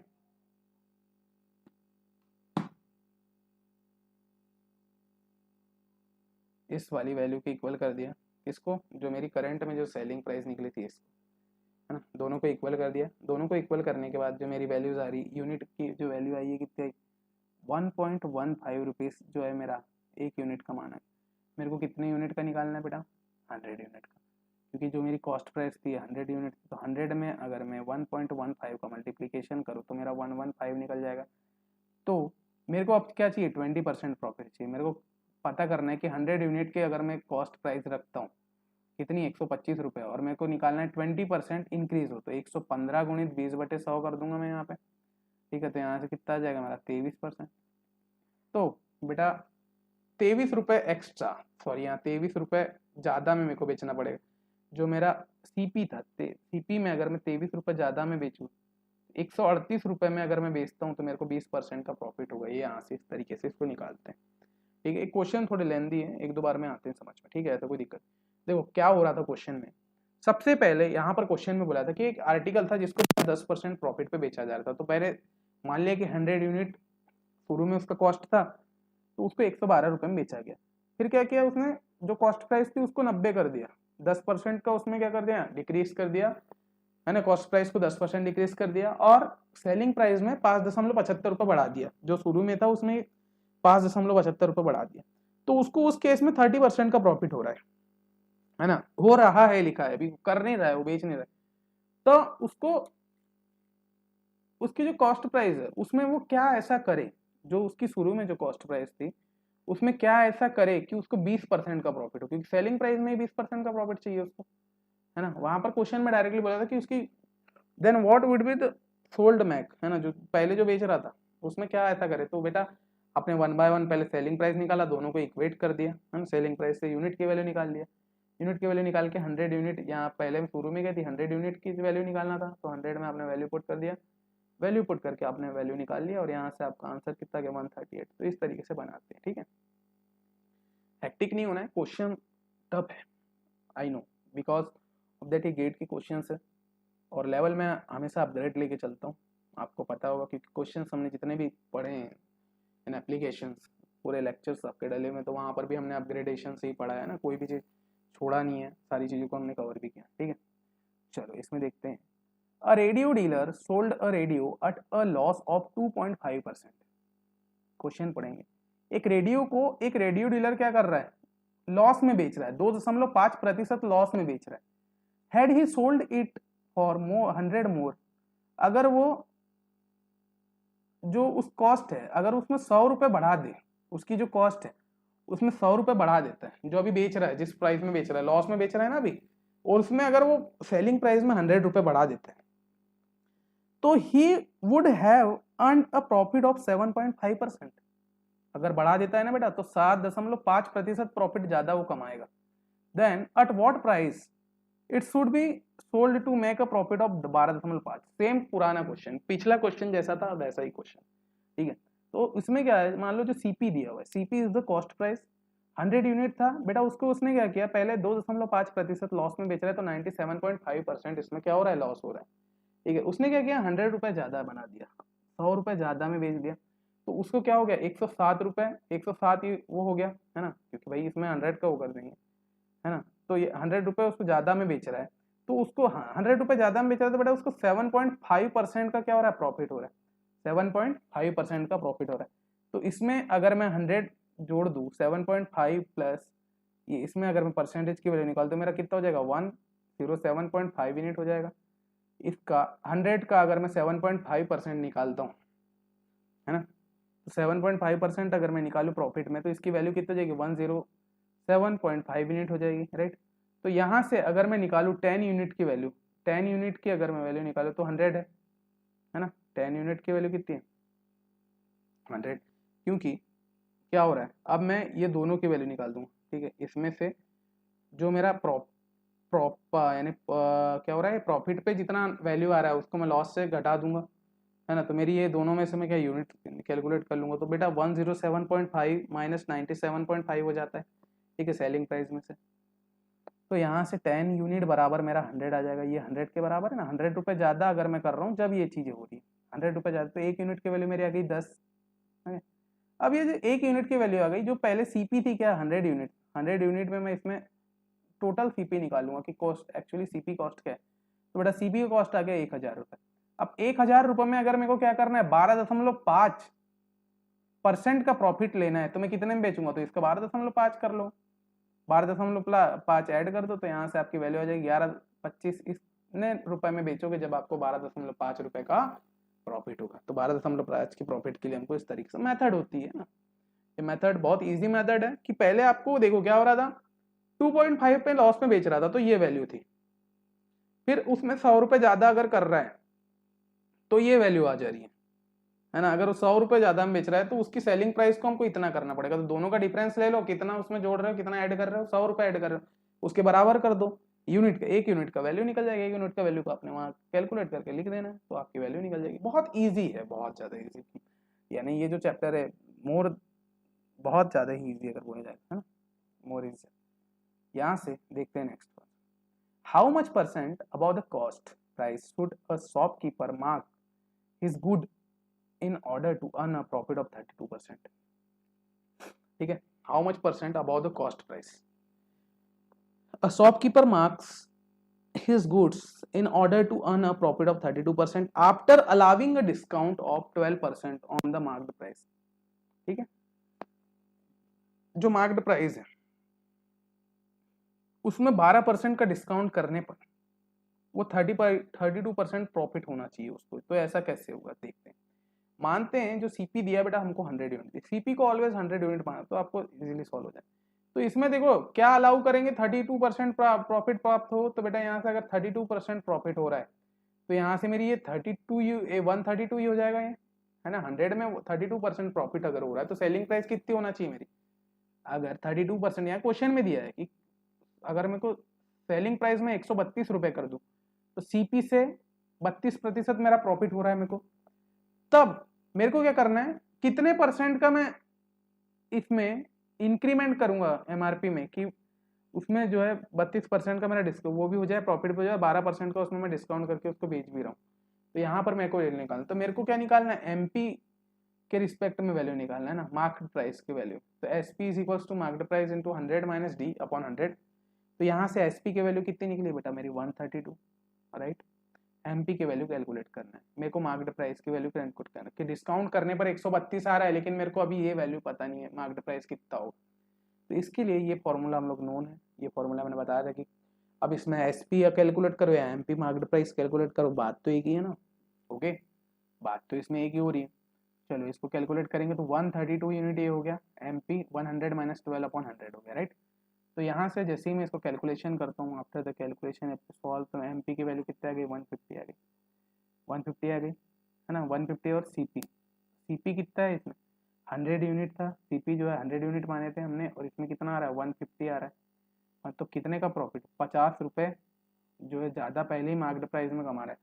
तो इसमें आपको क्या पूछा है, क्वेश्चन में पूछा गया था कि how much percent about the cost price should a cost keeper, जो भी शॉपकीपर था वो मार्क्ड प्राइस से, कि कितना परसेंट जो है कॉस्ट प्राइस और शॉपकीपर के बीच में, सॉरी कितना परसेंट प्रॉफिट, सॉरी कितना परसेंट जो है चेंजेस है, चेंज इन परसेंटेज है किसके बीच में, कॉस्ट प्राइस और मार्क्ड प्राइस के बीच में, कि वो 32% प्रॉफिट भी ले रहा है और 12% छूट दे रहा है, उसमें 12% छूट देने के बाद भी वो 32% ले रहा है। बेटा 50% हो गया ना, पहले 100%, 100 रुपये उसकी वैल्यू थी, 150 रुपये में वो क्या कर रहा है, एमआरपी सेट किया हुआ है, और एमआरपी में फिर वो कितना दे रहा है, 12% का वो दे रहा है क्या, 12% छूट दे रहा है और 132 रुपये में बेच रहा है। तो यहाँ पर उसको 32% का प्रॉफिट भी हो रहा है और 12% उसमें टैग भी लगा के भाई 12% छूट में दे रहा है, ठीक है। तो देखिए कितना दिमागदार होते हैं दुकानदार, कि भाई पूरा ऐसा गणित उनको पता होता है, प्रॉफिट एंड लॉस उनको पता होता है, कैसे प्रॉफिट कैलकुलेट करना है, कैसे लॉस निकालना है, तो जो सारी चीज़ें पता होती है ना उसके बेसिस पे वो निकालते हैं, ठीक है। तो जो सीए होते हैं, चार्टर्ड अकाउंटेंट वगैरह, अभी बहुत सारे मैक्सिमम स्टूडेंट्स के लिए हम लोग कैट की बैच भी लाने वाले हैं, ठीक है। कैट जो एमबीए करना चाहते हैं एग्रीकल्चर इंजीनियरिंग वाले स्टूडेंट, तो उनको हम लोग कैट की एग्ज़ाम की भी तैयारी करवाएंगे अभी धीरे से। तो अभी बैचेस स्टार्ट हो रही है, उसकी भी कुछ समय में हो जाएगी, ठीक है। सेम। नेक्स्ट क्वेश्चन है the cost of manufacture of a tape recorder is 1500 रुपये कॉस्ट है। Then manufacture fixes the marked price is 20% about the cost. 1500 का 20% ज़्यादा उसने क्या कर दिया, एमआरपी सेट कर दिया।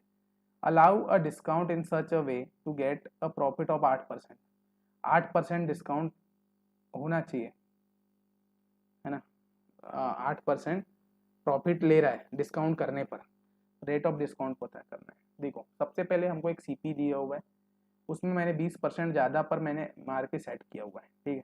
और मैं इतना परसेंट डिस्काउंट दूंगा कि जो सेलिंग प्राइस आएगी और जो सीपी होगा वो सीपी से 8% प्रॉफिट पे हो, कि अगर मैं उस सेलिंग डिस्काउंट करने पर जो सेलिंग प्राइस में बेच रहा हूँ, डिस्काउंट करने के बाद जो भी सेलिंग प्राइस में मैं बेच रहा हूँ, तब भी मेरे को क्या होना चाहिए, 8% का प्रॉफिट होना चाहिए।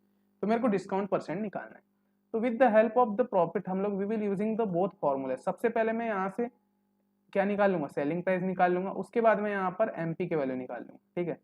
सबसे पहले सीपी के हेल्प से मैं यहाँ पर एसपी निकाल लूंगा और फिर यहाँ पर मैं एमपी निकाल लूंगा, एसपी के वैल्यू यहाँ पुट करके। तो यहाँ से मेरा डिस्काउंट निकल जाएगा, राइट। तो यहाँ से आपको बनाना है। ये क्वेश्चन मैं आप लोगों को रख रहा हूँ, बहुत ईजी क्वेश्चन है कि पुराने इसमें मैंने करवाया हूँ आपको, तो वो क्वेश्चन आप लोगों को बना लेना है, ठीक है। नहीं बनेगा तो फिर तो हम यहाँ ही करवा देंगे, कोई दिक्कत भी नहीं है, ठीक है। Next question, the marked price of an article 900 रुपये दिया हुआ है। It is available at 2 successive discount of 20% and 10%। The selling price of an article, वही सक्सेसिव वाला चीज़ें आ गई। देखिए दो मेथड से बताऊंगा। एक मार्क्ड प्राइस था, उसमें 20% का पहले उसने डिस्काउंट किया, फिर उसमें आपने और कोई लड़कियां जाती तो फिर और मांग लेती, भाई 20% का आपने डिस्काउंट दिया, फिर और उसमें 10% का डिस्काउंट दो। तो वो पहले उसकी प्राइस थी 900 रुपये, फिर आपने 20% मांगा तो 720 रुपये हो गई, क्योंकि भाई 900 का 20% कितना, 720 रुपये उसने छूट दिया। 720 में फिर किसी और ने 10% का मांग लिया, तो आपको पूछा है सेलिंग प्राइस कितनी होगी, 720 रुपये में क्या 10% और मैंने कम करवाया, तो भाई डायरेक्ट निकाल लो, 720 का 10% निकाल लो तो डायरेक्टली 72 आ जाएगा, है ना। तो ऐसे बनाते हैं सक्सेसिव परसेंटेज में, बहुत कॉमन क्वेश्चन है। और 72 रुपये ये आ गया, 72 में 720 में से आपको भाई क्वांटिटी निकालना है ना, वो थोड़ी परसेंटेज तो निकालना है। तो 720 में से आप माइनस करेंगे 72 को, तो यहाँ से आ जाएगा आपका 643, आपकी वैल्यू आ जाएगी। 642 रुपये में आपको मिलेगा आफ्टर द सक्सेसिव डिस्काउंट, है ना। वैल्यू पूछी थी इसलिए डायरेक्ट वैल्यू निकाल दो। तो सक्सेसिव डिस्काउंट होने के बाद आपकी जो वैल्यू आ गई वो इस तरीके से निकालना है, ठीक है। फिर ये 2 आइटम्स वाले क्वेश्चंस होते हैं ना, कुछ क्वेश्चंस 2 आइटम्स वाले होते हैं। तो आइटम 1 और आइटम 2 दिया रहता है ना, दो चीज़ों को दिया रहता है। पहली चीज़ को वो प्रॉफिट में बेचता है, दूसरी चीज़ को लॉस में बेचता है, तो उसकी सेलिंग प्राइस पता करना होता है। तो डायरेक्टली इसमें डायरेक्टली अदर को P² से निकाल सकते हैं, है ना। तो हमेशा इसमें प्रॉफिट होता है, दोनों केसेस में आपको प्रॉफिट होता है। पहली चीज को क्या करता है, दो चीजें कोई भी दुकानदार खरीदता है, तो पहले वाले प्रोडक्ट क्या होता है मैं बताता हूँ इसकी कहानी। कोई भी आप दुकान में गए, आपने जैसे मैक्सिमम चीजें क्या होती है, जैसे कपड़े की चीजों में होती है, अगर आप कपड़े लेने जा रहे हैं ना कहीं पर, क्लॉथ्स वगैरह अगर वेयर करें, तो वहां पर ये चीजें होती है कि अगर मान लो आप कपड़े लेने गए हैं, आपने कोई एक टी शर्ट ली और एक आपने जींस लिया, तो वो दुकानदार क्या करता है, आपने दो चीजें ली, दोनों का अलग अलग कैलकुलेट करेगा कॉस्ट। तो वो क्या करता है, एक में ज्यादा प्रॉफिट कर देता है, एक में कम कर देता है। फिर भी वो क्या करता है, लॉस में ही रहता, प्रॉफिट में ही रहता है वो, है ना, क्योंकि वो बढ़ा देता है और डिस्काउंट देने की बात करता है। तो ओवरऑल लॉस इसमें कितना होता है, P²/100। जो भी प्रॉफिट होता है उसका P² कर दो, लॉस कर दो, और दोनों में सेलिंग प्राइस जो है इक्वल होना चाहिए। तो ये चीज आपको बस मैंने याद रखने के लिए बता दिया। जब दोनों में सेलिंग प्राइस समान है तो ओवरऑल लॉस का जो फॉर्मूला होता है P²/100 होता है, और ओवरऑल प्रॉफिट का भी जो होता है P²/100 होता है। तो यहाँ से प्रॉफिट एंड लॉस का ये चीजें थी। तो बेटा यहाँ तक हमने प्रॉफिट एंड लॉस की जो भी इंपॉर्टेंट चीजें थी खत्म कर दी, ठीक है। हमारा जो सेकंड चैप्टर था प्रॉफिट एंड लॉस हम लोगों ने यहाँ पर कंप्लीट किया, ठीक है। तो यहाँ पर हो सकता है 1 बाय में समझना है। देखिए मैं पीडीएफ सेंड करूँगा, एक दो बार सॉल्व, एक बार बस आपको पूरे पीडीएफ को लिख लेना है, सॉल्व कर लेना है। ऐसा कोई क्वेश्चन नहीं हुआ जो सॉल्व ना हो, ठीक है। I will guarantee. देखने में थोड़ा टफ लग रहा है लेकिन है नहीं, okay. You should have to remember the thing, है ना। तो यहाँ से जो इंपॉर्टेंट चीज़ें थी क्या थी, सबसे पहले हमने प्रॉफिट परसेंटेज सीखा कैसे निकालते हैं, लॉस परसेंटेज सीखा, एसपी कैसे कैलकुलेट करते हैं, सीपी कैसे कैलकुलेट की जाती है, और किस तरीके से इन टाइप के क्वेश्चंस को बनाया जाता है ना। ये क्वेश्चंस आते हैं आजकल, लेवल बहुत अपग्रेड हो गया है। क्योंकि भैया क्या हुआ था, लास्ट ईयर का जो गेट का पेपर था उसमें तो बच्चे एग्जाम में जाके बस छोड़ के आए थे सारी चीज़ें। तो 49 में जो टॉपर थी आई थिंक उसके 49 नंबर्स थे। और कोई कोचिंग्स वाले क्या करते हैं, डायरेक्ट होर्डिंग लगा देते हैं, गुमराह करते हैं, डायरेक्ट हमारे यहाँ से पढ़ा हुआ है ये, क्योंकि उन लोग पहले ही एग्रीमेंट वगैरह करवा लेते हैं स्टूडेंट्स से कि हम लोग आपका यूज़ करें डाटा। तो भाई 49 मार्क्स में भी ऑल इंडिया रैंक 1 आई थी, वो तो बहुत ज़्यादा, लेकिन वो अच्छी चीज़ नहीं है, ठीक है। तो वो शायद बहकना नहीं है, आपको करना है, सॉल्व करके देख लो एक बार तो हो जाएगा, ठीक है। तो यहाँ तक हमारा जो भी प्रॉफिट एंड लॉस था हमने यहाँ पर ख़त्म किया।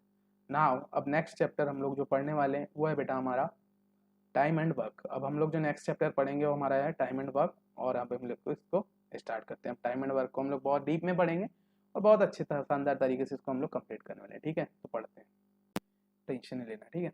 चलिए, ठीक है। टाइम एंड वर्क स्टार्ट करने से पहले मैं आपको बता दूं कि इसमें टाइम एंड वर्क की बात कर रहे हैं, है ना, कि टाइम कितना हो रहा है और उसमें कितना वर्क हो रहा है रिस्पेक्टिवली।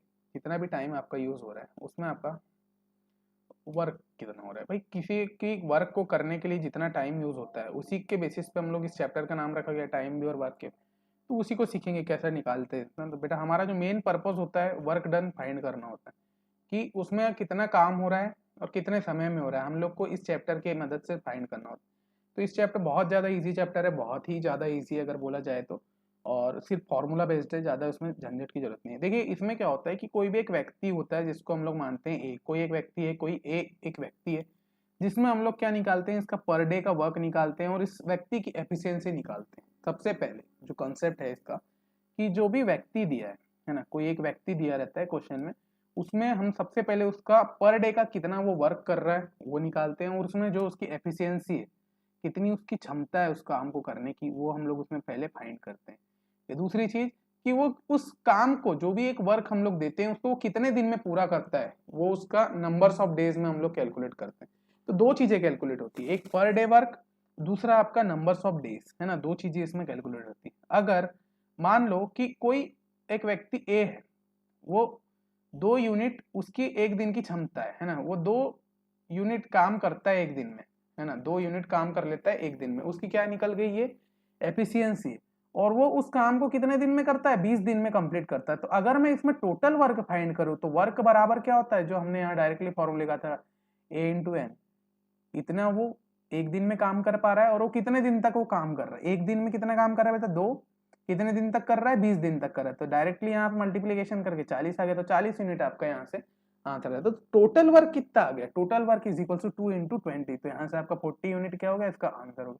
तो इस तरीके से हम लोग इसको फाइंड करते। तो इसमें क्वेश्चन में आपको सिर्फ एक व्यक्ति की वो दे देती है, उसकी कार्य क्षमता दे देती है कि एक दिन में वो इतना काम करता है, तो वो एक काम को कितने दिन में कंप्लीट करेगा, ठीक है। कभी कभी आपको कितने दिन पूछ लेता है, कभी उसकी उसकी एफिशिएंसी पूछ लेता है, कभी आपको कितना काम होता है वो पूछ लेता है, टोटल वर्क पूछ लेता है। तो 1 बाय 1 इसमें टाइम एंड वर्क में ये सारी चीजें ही चलते जाती है। जैसे कि एग्जांपल के बेसिस पे और अगर मैं आगे समझाऊं तो इसमें किस तरीके क्वेश्चन आते हैं। मान लो कोई ए है, ए एक काम को क्या करता है बेटा, 8 दिन में कंप्लीट करता है। कोई एक काम है उसको वो 8 दिन में कंप्लीट कर रहा है, और बी उसी काम को 16 दिन में कंप्लीट कर रहे हैं। तो टोटल वर्क कितना है, टोटल वर्क मेरे को निकालना है। तो जब भी मैं टोटल वर्क फाइंड करता हूँ, अगर मेरे को दिन दिए हुए हैं, कभी भी अगर मेरे को डेज दिए हुए हैं, और डेज से मेरे को टोटल वर्क फाइंड करना है, क्योंकि देखिए इसमें क्षमता तो दी नहीं है कि एक काम को ए जो है 8 दिन में कंप्लीट कर रहा है और उसी काम को बी जो है 16 दिन में कंप्लीट कर रहा है, और मेरे को इसमें डायरेक्टली बोला है कि टोटल वर्क निकालो, तो मैं निकाल सकता हूँ। तो हम लोग जब भी टोटल वर्क निकालेंगे तो यहाँ पर आप लोग डायरेक्टली पॉइंट नोट कर लीजिए कॉपी में, total work is equals to LCM of numbers of days. अगर आपको क्वेश्चन में डेज दिया हुआ है और आपको बेटा टोटल वर्क फाइंड करने बोला है, ठीक है, क्वेश्चन में डेज दिए हुए हैं, दिन दिए हुए हैं, और उसमें आपको टोटल वर्क फाइंड करने बोला है, तो क्या करेंगे आप लोग, जो भी जितने भी दिन दिए रहते हैं उनका एलसीएम ले लो। अब अगर 8 और 16 का एलसीएम लेंगे तो 16 आपकी क्या हो गया, एलसीएम आ गया, तो 16 क्या हो जाएगा, वो टोटल वर्क हो जाएगा, टोटल वर्क करने में लगा समय। अब मेरे को अगर मैं यहाँ से निकालना चाहूँ इसकी इसकी एक दिन की क्षमता कितनी, जैसे ए है और बी है, अगर मैं निकालूं ए की एक दिन की क्षमता कितनी, तो मैं क्या करूंगा, 16 में 8 का डिवाइड कर दूंगा, तो मेरी ए की क्षमता निकल जाएगी, 8 दूनी 16, तो 2 यूनिट क्या होगा, ए जो है 2 यूनिट काम कर रहा है एक दिन में, जब जाके वो 8 दिन में 16 यूनिट काम कर पाएगा। अगर ए अकेला कोई काम है ना 8 दिन ले रहा है, ए क्या ले रहा है, 8 दिन ले रहा है, तो ऑब्वियस सी बात है एक दिन में वो 2 यूनिट काम कर रहा है, जब ही जाके 8 दिन में वो 16 यूनिट काम किया। वैसे अगर मैं बी की एक दिन की वर्क पर डे की अगर निकालू तो पर डे में निकल जाएगा 1, क्योंकि 16 में 16 का डिवाइड कर दूंगा तो 1। तो अगर 16 जो है एक दिन में, बी जो है एक दिन में 1 यूनिट काम कर रहा है तो 16 दिन में 16 यूनिट काम करेगा, टोटल वर्क ही 16 है। तो ऑब्वियस सी बात है, यहाँ से आपको समझ में आई। तो अगर टोटल वर्क कभी भी हमको निकालना रहा तो टोटल वर्क निकालने के लिए आपको क्या करना है, एलसीएम ले लेना है जितने भी नंबर्स ऑफ डेज दिए रहते हैं उनका। ठीक है, ये यहाँ से आपको कंसेप्ट समझ में आना चाहिए। तो यहाँ जैसे मैंने ए का निकाल लिया, पर डे का वर्क, पर डे वर्क निकाल लिया ना, 8 दिन में 16, तो 16/8 करके मैंने 2, पर डे वर्क कितना है 2 यूनिट हो गया। वैसे ही मैंने बी का निकाल लिया, कितना बेटा 16 और एक दिन में 1 यूनिट जो है, एक दिन में 1 पर डे का, इसका मैंने यूनिट निकाली कि एक दिन में वो 1 यूनिट काम कर। वैसे ही अगर मैं 2 लोगों का निकालूं कि ए और बी मिलकर कितने दिन में कर रहे हैं काम को, किसी काम को ए और बी मिलकर दोनों 1 डे वर्क कितना है, दोनों का एक दिन का वर्क कितना हो गया। तो देखिए ए 2 यूनिट काम कर रहा है, बी 1 यूनिट काम कर रहा है, दोनों का एक दिन का वर्क यूनिट कितना है 3। तो एक दिन में वो 3 यूनिट काम करेंगे। कितना काम करेंगे 3 यूनिट। जब इनका दोनों को मिलकर के क्या ये 1 डे वर्क निकल जाएगा, 3 यूनिट यहाँ से आपका आंसर निकल जाएगा। तो और अगर मेरे को नंबर्स ऑफ डे कैलकुलेट करना है तो ए और बी दोनों मिलकर कितने दिन में काम करेंगे, तो टोटल वर्क में इनकी दोनों की एक दिन की यूनिट का डिवाइड कर दो तो नंबर्स ऑफ डे निकल जाएंगे। 16 टोटल वर्क है बटे 3 हो गया इसमें, तो 16 और बटे 3 डेज जो भी इसका आंसर आएगा तो उतने दिन में करेंगे। 3 चौ 12 है ना, 3 बचे 15, 5 दिन को 5.5 दिन में क्या है उस काम को कंप्लीट करेंगे। टाइम एंड वर्क का कंसेप्ट ऐसा होता है। ठीक है, तो यहाँ से समझ में आ गया। ठीक है, तो हर क्वेश्चन में आपको क्या करना है, देखिए इस तरीके का डायग्राम का यूज करना है। जो भी क्वेश्चन दे रहेंगे सभी टाइप के क्वेश्चन में इस तरीके का डायग्राम का यूज करना है और बनाना है। जैसे कि ए बी और सी दिया है, ठीक है, ए बी और सी दिया है बेटा। एक जो है 10 दिन में किसी काम को खत्म करता है, एक काम को खत्म करता है 20 दिन, और बी 20 दिन में करता है और उस काम को सी 30 दिन में करता है। ए जो है एक काम को 20 दिन 10 दिन में कंप्लीट करता है, जब बी उसको वो काम दिया जाता है तो वो उस काम को 20 दिन में कंप्लीट करता है, और जब सी को वही काम दिया जाता है तो वो उस काम को कितने दिन में करता है 30 दिन में कंप्लीट करता है। तो बेटा इसमें टोटल वर्क अगर मैं फाइंड करूँ कि काम कितना है तो भाई तीनों का एलसीएम ले लो। टोटल वर्क मैंने बताया था कि एलसीएम ऑफ द वैल्यूज, जितने दिन दिए रहते हैं उनकी वैल्यूज, ठीक है, का एलसीएम होता है। तो एलसीएम निकाल लिया अपन ने, तो यहाँ 60 इसका एलसीएम आ गया। अब मैं पर डे वर्क निकालूंगा तो 6, 3 एंड 2 इसका पर डे वर्क निकल गया, तो 6, 2, 3 और 2 इसमें पर डे वर्क निकल गया। तो ए का पहले दिन का वर्क 6, बी का 3 और सी का कितना आ गया 2। तो इस तरीके से मैंने पर डे वर्क यहाँ से कैलकुलेट कर लिया। तब जाकर के अगर मैं ए प्लस बी प्लस सी निकाल लूँ कि मैं बताऊँ कि तीनों मिलकर के उस काम को कितने दिन में कंप्लीट करेंगे, तो नंबर ऑफ डे हम लोग कैलकुलेट कर लेंगे। तीनों कितने, तीनों की यूनिट मालूम है हमको कितनी बेटा, 6 प्लस 3 धन 2, एक दिन में कितना काम करते हैं इन लोग, 6 और 3 9 और 2 11 यूनिट करते हैं। 11 इज इक्वल टू 60, तो 60/11 के बेसिस पे हम लोग निकालेंगे। तो 60/11 दिन में जाकर के वो क्या करेंगे, पूरा करेंगे किसको, काम को। तो ए प्लस बी प्लस सी आपका हो गया 60 डेज। 60 डेज में तीनों मिलकर 60/11 डेज में ये जो है तीनों मिलकर उस काम को खत्म करेंगे, है ना। तो उसको आप कैलकुलेट कर लो, तो जो भी आंसर आएगा वहां से उतने दिन की आपकी वैल्यू आ जाएगी। तो यहाँ 11 लिखा हुआ है लेकिन 11 नहीं है, 60/11 लिख देना, ठीक है। वैसे ही एक क्वेश्चन और है, जैसे कि इस क्वेश्चन में बोला है कि ए जो है 12 दिन में कोई खत्म काम करता है, बी जो है 36 दिन में करता है। एक 12 दिन में, बी 36 दिन में। ए कोई काम को 12 दिन में करता है, बी उसी काम को 36 दिन में करता है, ठीक है। तो इसका टोटल वर्क 636 आ जाएगा, ए का आ जाएगा 3 और ये 4, एक दिन की क्षमता आ गई। दोनों मिलकर उस काम को कितने दिन में खत्म करेंगे, तो ए प्लस बी कर दो, 3 धन 4 बराबर 7 और 36 में 7 का डिवाइड कर दो। अच्छा, एक सेकंड बेटा, 36 का तो 1 आ जाएगा ना, तो 4 आ जाएगा ना, 9 आ जाएगा यहाँ पर। ए और बी जो है 9 दिन में उस काम को खत्म करेंगे, ठीक है। ए और बी दोनों अगर मिलकर काम करते हैं तो 9 दिन में वो कंप्लीट काम कर लेंगे, ठीक है। फिर एक क्वेश्चन और इसी टाइप में, और नेक्स्ट क्वेश्चन बढ़ते हैं। ए जो है एक काम को 12 दिन में कंप्लीट करता है, ए प्लस बी उस काम को 6 दिन में करते हैं, तो बी उस काम को कितने दिन में करेगा ये निकालना है आपको। तो वही प्रोसेस तो वही है। देखिए ए जो है एक काम को 12 दिन में कर रहा है, दूसरा जो है ए प्लस बी जो है 6 दिन में कर रहा है, दोनों का एलसीएम ले लो बेटा। तो यहाँ पर आ गया क्या मेरा 12, ठीक है। मेरे को निकालना है बी कितने दिन में करता है, मेरे को क्या निकालना है, बी कितने दिन में करता है बस।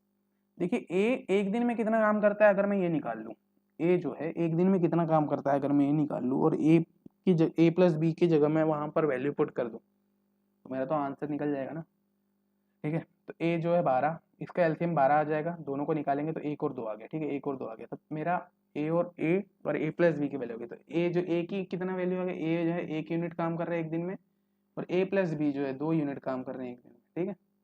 तो यहाँ से ए पर डे वर्क निकल गया, बी जो है बी का पर डे वर्क निकल गया, ए प्लस बी जो है A plus B per day work यहाँ से निकल गया, ठीक है। तो इस तरीके से अगर मैं निकालूँ तो मेरा ए प्लस बी जो है 2 यूनिट आ रही है, दोनों मिलके जो है 2 यूनिट काम कर रहे हैं एक दिन में, और ए की वैल्यू मेरी 1 है, तो बी की वैल्यू ऑब्वियस सी बात है मेरी 1 आ जाएगी, है ना। यहाँ पर मैं ए की वैल्यू अगर 1 रखूँ तो बी की वैल्यू ऑब्वियस सी बात है मेरी 1 आ जाएगी। तो यहाँ पर मैं क्या कर दूँगा, 12/1 कर दूंगा, 12 डेज में मेरा ये कंप्लीट कर देंगे, ठीक है। 12 दिन में ये कंप्लीट कर देंगे बेटा उस चीज़ को, ठीक है। तो बी जो है 12 दिन लगाएगा कंप्लीट करने के लिए काम को, क्योंकि 1 यूनिट काम कर रहे हैं, तो 12 वर्क है, वर्क ही टोटल उसका 12 में उसको डिवाइड कर देगा, तो 12 दिन में उसको कंप्लीट करेगा, राइट। तो इस तरीके से निकालते हैं। नेक्स्ट क्वेश्चन इस तरीके से बनाना, देखिए ए जो है 8 दिन में कोई काम कर रहा है, बी जो है 12 दिन में कर रहा है, सी जो है 24 दिन में, ए प्लस बी 6, बी प्लस सी। ए एक काम को 8 दिन में कर रहा है, बी उसी काम को 12 दिन में कर रहा है, सी उसी काम को 24 दिन में कर रहा है, ए प्लस बी दोनों मिलकर के उस काम को 6 दिन में कंप्लीट कर रहे हैं, और बी प्लस सी मिलकर के उस काम को 4 दिन में कंप्लीट कर रहे हैं। तो आपको इसमें निकालना है पर डे वर्क, है ना। और जब ए प्लस बी प्लस सी तीनों मिलकर उस काम को करते हैं तो वो नहीं, यहाँ पर सिर्फ आपको पर डे वर्क निकालना है। तो ऑब्वियस सी बात है भाई, सभी का एलसीएम लो और डिवाइड करते जाओ, तो सभी का एलसीएम 24 आ जाएगा टोटल। 8 तिया 24, 12 तीन 24, 24 एकम 24, 6 चौ 24, 4 छक 24, 3 2 1 4 6, 3 2 1 4 6 आपकी वैल्यू आ गई। तो यहाँ से आपने ए बी सी डी की वैल्यू निकाल लिया बेटा, 3 2 1 4 6 करके आपकी जो वैल्यू है यहाँ से आपने निकाल लिया। तो ए की वैल्यू कितनी आ गई 3, बी की वैल्यू 2, सी की वैल्यू 1, ए प्लस बी की वैल्यू 6, बी प्लस सी की वैल्यू 4। तो यहाँ से आपका पर डे वर्क निकल। इस तरीके से क्वेश्चन सॉल्व करते हैं। तो मोस्ट इजीएस्ट क्वेश्चंस होते हैं टाइम एंड वर्क के, बहुत ज़्यादा इजी क्वेश्चंस होते हैं, है ना। तो इसमें ज़्यादा हैक्टिक होने की जरूरत नहीं। चलो कुछ क्वेश्चंस अच्छे लेवल के करते हैं। क्या बोल रहे हैं, x does 1.1/4 of the work in 6 days। x जो है 1/4 काम कर रहा है 6 दिन में, y complete the rest of the work in 12 days। और y जो है बचे हुए काम को 12 दिन में कर रहा है ना, उस बचे हुए काम को 12 दिन। Then x and y could complete the job together, है ना, उसी काम को जो है 12 दिन में। तो भाई x जो है पहले 1/4 जो 6 दिन में करा है, तो इसका x का जो है टोटल डेज निकल जाएंगे 24 डेज में कर रहा है, क्योंकि इसका मल्टीप्लिकेशन इधर हो जाएगा, है ना। y का 16 डेज हो जाएगा 3/4 में। तो यहाँ से अब मैं लिख सकता हूँ कि x जो है एक काम को 24 दिन में कर रहा है, y जो 16 दिन में कर रहा है, तो टोटल वर्क 96 हो गया है। उसकी पर डे यूनिट निकाल लिया 4 और 6, तो x प्लस वाई मेरा कितना हो गया, x प्लस वाई की वैल्यू मैंने निकाल लिया यहाँ से, तो मेरी 10 हो गई, x plus Y is 10। Number of days अगर मैं कैलकुलेट, तो नंबर ऑफ डेज कितना 96/10, तो 96/10 में अगर मैं इसको कैलकुलेट तो 48/5 डेज में इसको कैलकुलेट कर सकता हूँ, तो निकाल सकते हैं, ठीक है। देखिए थोड़ा सा ये क्वेश्चन जो है धुंधला दिख रहा होगा आप सभी को, लेकिन कोई दिक्कत नहीं, मैं पढ़ूंगा तो आपको क्लियरली हो जाएगा। क्या होता है ना, कभी कभी इमेजेस लेते समय पीडीएफ बहुत ज़्यादा पेजेस की पीडीएफ होती है ना, पीडीएफ जो बनती है बहुत ज़्यादा नंबर्स ऑफ पेजेस की पीडीएफ बनती है, तो इसमें होता है आगे पीछे ऐसा कोई दिक्कत नहीं है ना, तो वहाँ पर विजिबल चीज़ें होना चाहिए, बट हम लोग कोशिश करेंगे सारी चीज़ विजिबल हो, ठीक है। यहाँ बोला है A and B can together do given piece of work in 8 days। A और बी दोनों साथ में काम कर रहे हैं और उनको 8 दिन लग रहे हैं। बी एंड सी उस काम को कर रहे हैं तो 12 दिन में कंप्लीट कर रहे हैं, और ए बी और सी जब तीनों मिलकर उस काम को कर रहे हैं तो वो 6 दिन लगा रहे हैं। तो number of days to complete the work A and C, जब ए और सी साथ में मिलकर करेंगे तो कितने दिन लगेंगे ये पता करना। इजी क्वेश्चन है। ए और बी उस काम को कितने दिन में कर रहे हैं, 8 दिन में कर रहे हैं। बी और सी उस काम को 12 दिन में कर रहे हैं। ए प्लस बी प्लस सी उस काम को 6 दिन में कर रहे हैं, ठीक है। तो यहाँ से तीनों का एलसीएम ले लो बेटा 24, तीनों का पर डे वर्क निकाल लो 3 2 4, ओके। तो यहाँ से a प्लस बी कितना आ गया 3, b प्लस सी हो गया 2, a प्लस बी प्लस सी 4 हो गया। मेरे को क्या निकालना है, सबसे पहले c निकालना है और a निकालना है मेरे को, क्योंकि a और c का पता करना है, बस a और c का, तो मैं a और c निकालूंगा। तो यहाँ से a प्लस बी की वैल्यू मेरे को मालूम है 3, तो यहाँ 3 पुट कर दो प्लस c बराबर 4 कर दो, तो c की वैल्यू मेरी 1 निकल जाएगी 1। फिर यहाँ से अगर मेरे को b प्लस सी की वैल्यू में पुट कर दूँ, b प्लस सी की वैल्यू में 2 पुट कर दूँ, तो a की वैल्यू निकल जाएगी मेरी 2, ठीक है। तो c और a की वैल्यू निकल गई मेरी 1 और 2, 1 और 2 मेरी वैल्यू निकल गई। अब मेरे को a और c की वैल्यू निकालना है। a प्लस सी जब दोनों मिलकर करें तो 1 + 2 = 3 डेज हो गया, ओके, तो नंबर्स ऑफ डेज में 24/3 कर दो तो 8 डेज के आपकी वैल्यू निकल गई। तो 8 दिन करके आपने वैल्यू निकाल लिया, तो 8 डेज में आपकी निकल जाएगा। तो ए और सी जब दोनों उस काम को करेंगे मिल करके तो 8 दिन लगाएंगे। टोटल नंबर्स ऑफ डेज कितने लगाएंगे बेटा? 8 दिन वो लगाने वाले, ठीक है। ओके, अब कुछ क्वेश्चंस देखिए इस टाइप से आते हैं, women, man, boys and girls के बेसिस पे, है ना, कि कुछ वुमेन्स है, कुछ बॉयज है, गर्ल्स, इस बेसिस पे आपकी चीजें आती हैं। यहाँ से अगर मैं वर्क फाइंड कर तो work is equals to per day work into numbers of days, है ना। यहाँ से जब भी मेरे को वर्क फाइंड करना है तो जितना भी इनका वर्क होगा, पर डे का वर्क होगा, उसमें अगर मल्टीप्लीकेशन कर दो नंबर्स ऑफ डेज की तो मेरे यहाँ से वर्क निकल जाएगा। तो यहाँ पर क्या होता है, जैसे कोई एक आदमी है किसी काम को कर रहा है तो उसका वर्क निकलता है। वर्क क्या, अगर मान लो वो एक दिन में 2 यूनिट काम कर रहा है और वो 3 दिन तक काम कर रहा है, तो वो कितना उसका, अगर मैं वर्क निकाल दूँ टोटल वर्क कितना था, 6 यूनिट था। जब उसने क्या किया, पर डे वर्क उसका 2 था और टोटल नंबर्स ऑफ डेज में 3 दिन में कंप्लीट किया, तो 6 2 गुणित 3 कर दिए, तो यहाँ 6 डेज आपका 6 यूनिट में आपका एक आदमी ने वर्क कर दिया। अगर मैं उसी को 2 कर दूं, उसको अगर मैं 2 कर दूं तो 2 गुणित 6 हो जाएगा, तो 12 यूनिट यहाँ पर आ जाएगा आपका। 2 आदमी करेंगे तो भाई ऑब्वियस सी बात है, 6 टोटल वर्क 6 था तो उनने किया। अब और 2 आदमी अगर मिलकर के वही वर्क को कर रहे हैं तो भाई 12 यूनिट वर्क हो जाएगा। तो वर्क क्या होगा, नंबर ऑफ मेन, कितने आदमी कर रहे हैं, कितने दिन में कर रहे हैं, और कितने उनका कितना पर डे, तीनों का मल्टीप्लीकेशन करेंगे तो टोटल वर्क निकलेगा, ठीक है। यहाँ से ये कॉन्सेप्ट होता है। क्वेश्चन करते हैं, क्वेश्चन से अच्छे समझ में आ जाता है। चलिए, क्वेश्चन दिया हुआ है 4 men and 6 women complete a piece of work in 8 days, ठीक है। 4 आदमी और 6 औरत मिलकर के एक काम को 8 दिन में कंप्लीट कर रहे हैं। उसी काम को 2 आदमी और 9 औरत या वुमेन, है ना, इसको हाँ वुमेन, 2 मैन और 9 वुमेन मिलकर के उसी काम को 8 दिन में कर रहे हैं। और उसी काम को 18 वुमेन कितने दिन में कंप्लीट करेगी, केवल सिर्फ 18 वुमेन। देखिए अब वो सेपरेटली हम लोग लिखते हैं, एक ही काम हो रहा है, वर्क एक ही हो रहा है, अलग अलग लोग उसको करने की कोशिश करें। सबसे पहले एक काम को 4 मेन और 6 वुमेन कर रहे हैं कितने दिन में, 8 दिन में। एक काम को एक W, तो यहाँ W बराबर 4 main plus 6 women is into 8। फिर उसी काम को 2 मेन और 9 वुमेन कर रहे हैं, तो यहाँ पे वर्क बराबर 2 मेन प्लस 9 वुमेन इंटू 8, ठीक है। सेकंड इक्वेशन नंबर 1 हो गया, ये इक्वेशन नंबर 2 हो गया, दोनों चीजें आ गई। तीसरा, तो अब भाई मेरे को निकालना है यहाँ, अगर मैं मेन और वुमेन की वैल्यू दोनों को कंपैरिजन कराऊं तो दोनों में दोनों चीज कॉमन है, W कॉमन है, तो दोनों एक दूसरे के इक्वल हो जाएंगे क्योंकि वर्क सेम है।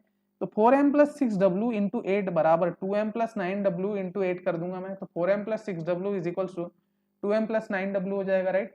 तो यहाँ से अगर मैं वैल्यू कैलकुलेट करूँ 2m बराबर 3w, है ना, 2m बराबर 3w, तो अगर मैं m की वैल्यू निकालू 3/2w हो जाएगा। यहाँ से m की वैल्यू, मैंने एक मैन की जो वैल्यू निकाला तो 3/2w हो गया। कैलकुलेशन है बेसिक, यहाँ पर समझने की कोई जरूरत। तो मैन की वैल्यू मैंने 3/2 निकाला। अब मेरे को बोला है कि 18 वुमेन कितने दिन में उस काम को करेगी, वही जो वर्क है उसको अगर 18 वुमेन मिलके कर रही तो कितने दिन में उसको कंप्लीट करेगी, ये निकालना। तो यहाँ पर मैं वर्क, मेरे को मालूम है वर्क की क्या वैल्यू है, यहाँ से मैं वर्क की वैल्यू लिख दूंगा, कोई भी एक वैल्यू लिख दो जिसमें वर्क की ये वाली वैल्यू लिखता हूँ, सबसे ऊपर वाली, इसमें वर्क की वैल्यू दी है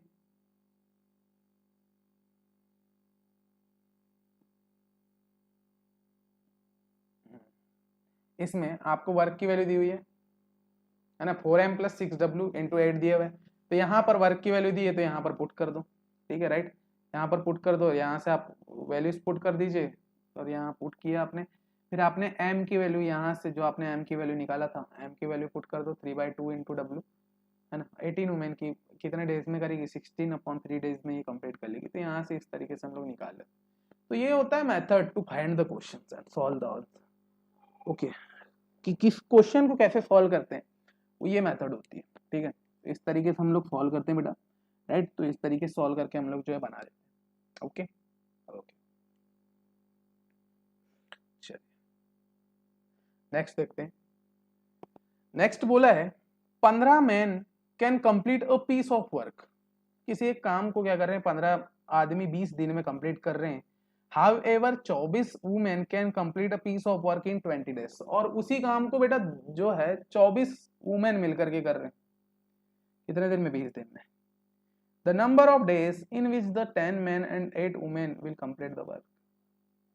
हमको निकालना है कि उस काम को 10 आदमी और 8 वुमेन कितने दिन में कंप्लीट करें। तो अगर मैं वर्क निकालूँ, वर्क जब पहली बार में वर्क कैलकुलेट करता हूँ, work is equal to what, 15 man और 20 दिन में कर रहे हैं, उसी काम को 24 वुमेन 20 दिन में कर रहे हैं, तो इक्वेशन 1 2 आ गया। दोनों को बराबर इक्वेट कर दूँ, क्योंकि वर्क दोनों में सेम, बेटा वही वर्क कर रहे हैं तो दोनों में सेम होता है। 15m इंटू 20 इज इक्वल 24, तो यहाँ से m/w निकल के आपका 8/5। ये रिलेशन निकाल के रखना पड़ता है, क्योंकि इससे आपका ईजीएस्ट हो जाता है आगे सॉल्व करने। अब आपको बोला है क्या, 10 मैन एंड 8 वुमेन, तो यहाँ से इसको अगर मैं निकालूँ तो 5m इंटू 8 वुमेन कर सकता हूँ। तो इसको मैं 10m इंटू 60, अगर मैं इसको दुगुना कर दूँ तो कोई फर्क पड़ेगा कि, तो 10m की वैल्यू 16w यहाँ से मैं कैलकुलेट करके रख लेता हूँ कि आगे जरूरत पड़ेगी मुझे। तो w बराबर दिस, कि उस काम को जब कितने दिन में पूरा कर रहे हैं। तो भाई अब w की वैल्यू मेरे को मालूम है, w की कोई भी एक वैल्यू पुट कर दो, ऊपर से नीचे ला दो। 10m की वैल्यू मालूम है, 10m कितना था, यहाँ से निकाला 16w, ठीक है, प्लस 8w ये हो गया, ठीक है, इंटू n, ये into n is equals to 24w into 20, है ना, 24w इंटू 20। मैंने जो वर्क की एक वैल्यू ऊपर से निकाल के नीचे ला दिया, अच्छा वुमेन के बराबर कर दिया ना मैंने, तो मेरे को वुमेन के रिस्पेक्ट में निकालना है। तो यहाँ से n की वैल्यू मेरी आ गई 20 days. After the calculation we will getting the value of thing is what 20 निकाल लिया वैल्यू। तो यहाँ से 20 डेज में मैं कंप्लीट करूँगा, ठीक है। तो ये मेरी वैल्यूज निकल गई, यहाँ से मैंने क्या कर लिया, सॉल्व कर लिया। तो बहुत ईजीएस्ट क्वेश्चन है, रिलेशनशिप्स पता होना चाहिए,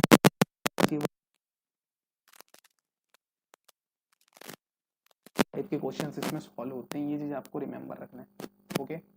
with the things you should have to remember all things, तो आपको वहाँ से वो चीज़ें बनेगी, ठीक है बेटा, ओके। चलो आगे बढ़ते हैं, नेक्स्ट कॉन्सेप्ट पढ़ते हैं, एमडीएच मसाला वाला, राइट। एमडीएच मसाला सबकी, एमडीएच वाला सुना है मैंने, सॉन्ग जो आता था पहले, उस तरीके से अभी ये फॉर्मूले को पढ़ते हैं, ठीक है। ये भी बहुत इंपॉर्टेंट है, इसको मैं अभी पूरा क्लियरली आप सभी को समझा दूंगा, ठीक है, टेंशन नहीं लेना कोई भी, ओके।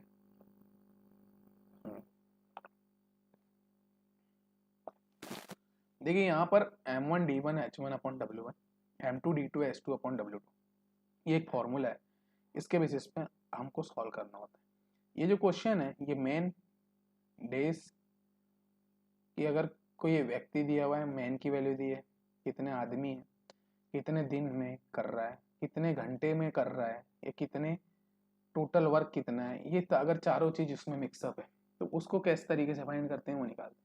यहाँ दिया है m1 d1 h1 upon w1, m2 d2 h2 upon w2, जिसमें m1 की वैल्यू है बेटा नंबर्स ऑफ पर्सन। यहाँ पर जो m1 है, m1 is going to reduce, the m1 is equals to numbers of person show कर रहा है, d1 is equals to number of days show कर रहा है, h1 is equals to numbers of hours in one day, एक दिन में कितना आवर्स होता है, w1 जो है अमाउंट ऑफ वर्क, कितना अमाउंट ऑफ वर्क वो कर रहा है। तो m1 d1 h1 और w1 की वैल्यू आपको यहाँ से पता चलेगी, number of person, number of days, number of hours और नंबर अमाउंट ऑफ वर्क शुगर, है ना। तो इसमें अगर मैं वैल्यू पुट कर, तो n की जो वैल्यू आएगी, n is equals to what 10, जैसे कुछ एग्जांपल से देखते हैं, आपको एग्जांपल में दिया रहेगा m1, वहां पर m2 d1 d2 s2 और w2 की बस वो वैल्यू भी वही है ना, उसी का मान है। तो यहाँ से अगर मेरे को बोला कि 10 आदमी और एक काम को 5 दिन में कर रहे हैं, 8 घंटे में कर रहे हैं, और 20 जो है उसका टोटल वर्क है ना। 10 आदमी जो है 5 दिन मिलकर के काम कर रहे हैं, 8 घंटे हर दिन लगा रहे हैं, हर दिन 8 घंटे काम कर रहे हैं, और 20 टोटल वर्क जो है इसका 20 है। तो 15 आदमी 10 दिन और 12 घंटे में कितना वर्क करेंगे। तो यहाँ से बस आपको वैल्यू पुट करना है और आंसर लेना है। ये सारी चीजें आपको गिवन रहेगी क्वेश्चन। इसमें ये हो गई आपकी मेन, m1 की वैल्यू ये हो गई, d1 की वैल्यू ये हो गई, h1 की वैल्यू ये हो गई, w1 की वैल्यू ये हो गई। वैल्यू पुट कर दो, m1 d1 h1 w1, m2 d2 h2 w2। तो यहाँ से w2 की वैल्यू निकालना था, तो w2 आपने कैलकुलेट किया, तो w2 इज व्हाट 15 गुणित 10 गुणित 12 बटे गुणित 20, 10 गुणित 5 गुणित 8, ओके। तो यहाँ से आपने कैलकुलेट किया, तो with the help of the thing आपने यहाँ से सारी चीज़ें कैलकुलेट किया, और w2 की वैल्यू आप लोगों ने यहाँ पर निकाल लिया। तो w2 की वैल्यू यहाँ से निकल गई, तो क्या आ गई आपकी, वो w2 की वैल्यू यहाँ पर आ गई। तो इस तरीके से हम लोग जो है क्वेश्चन सॉल्व करते हैं। तो आज हम लोगों ने यहाँ पर कंप्लीट किया, 3 चैप्टर्स को कंप्लीट किया, जिसमें हमने परसेंटेज पढ़ा, प्रॉफिट एंड लॉस पढ़ा और टाइम एंड वर्क पढ़ा। तो इस तरीके से हमने जो है ये चैप्टर्स को ख़त्म किया और इसमें जितने भी कॉन्सेप्ट आपके गेट एग्जाम में पूछे जाते थे मैंने वो सारी चीज़ों को आपको बताया। तो बहुत ही इंपॉर्टेंट था आप सभी के लिए, है ना। तो वन बाय वन हमने सारी चीज़ें क्लियर की और अब हम लोग का जो डे 2 का जो टारगेट था हम लोगों ने कंप्लीट किया, है ना। तो पूरा लेक्चर देखना है, पहली चीज़ लेक्चर्स पूरे वॉच करना है, सारी चीज़ें वन बाय वन चीज़ें करते जाना है, ठीक है। तो कल की क्लास में अभी हम लोग नेक्स्ट और जो भी टॉपिक्स बचे हैं उनको करेंगे। 5 दिन का हमारा टारगेट है ना। 5 दिन में हम लोग एप्टीट्यूड कंप्लीट करेंगे, ठीक है। तो बेटा पढ़िए, पीडीएफ्स में सेंड कर दूंगा ग्रुप, है ना। तो सारी चीज़ें कवर करते हुए आगे बढ़ना है, ठीक है। Okay, thank you.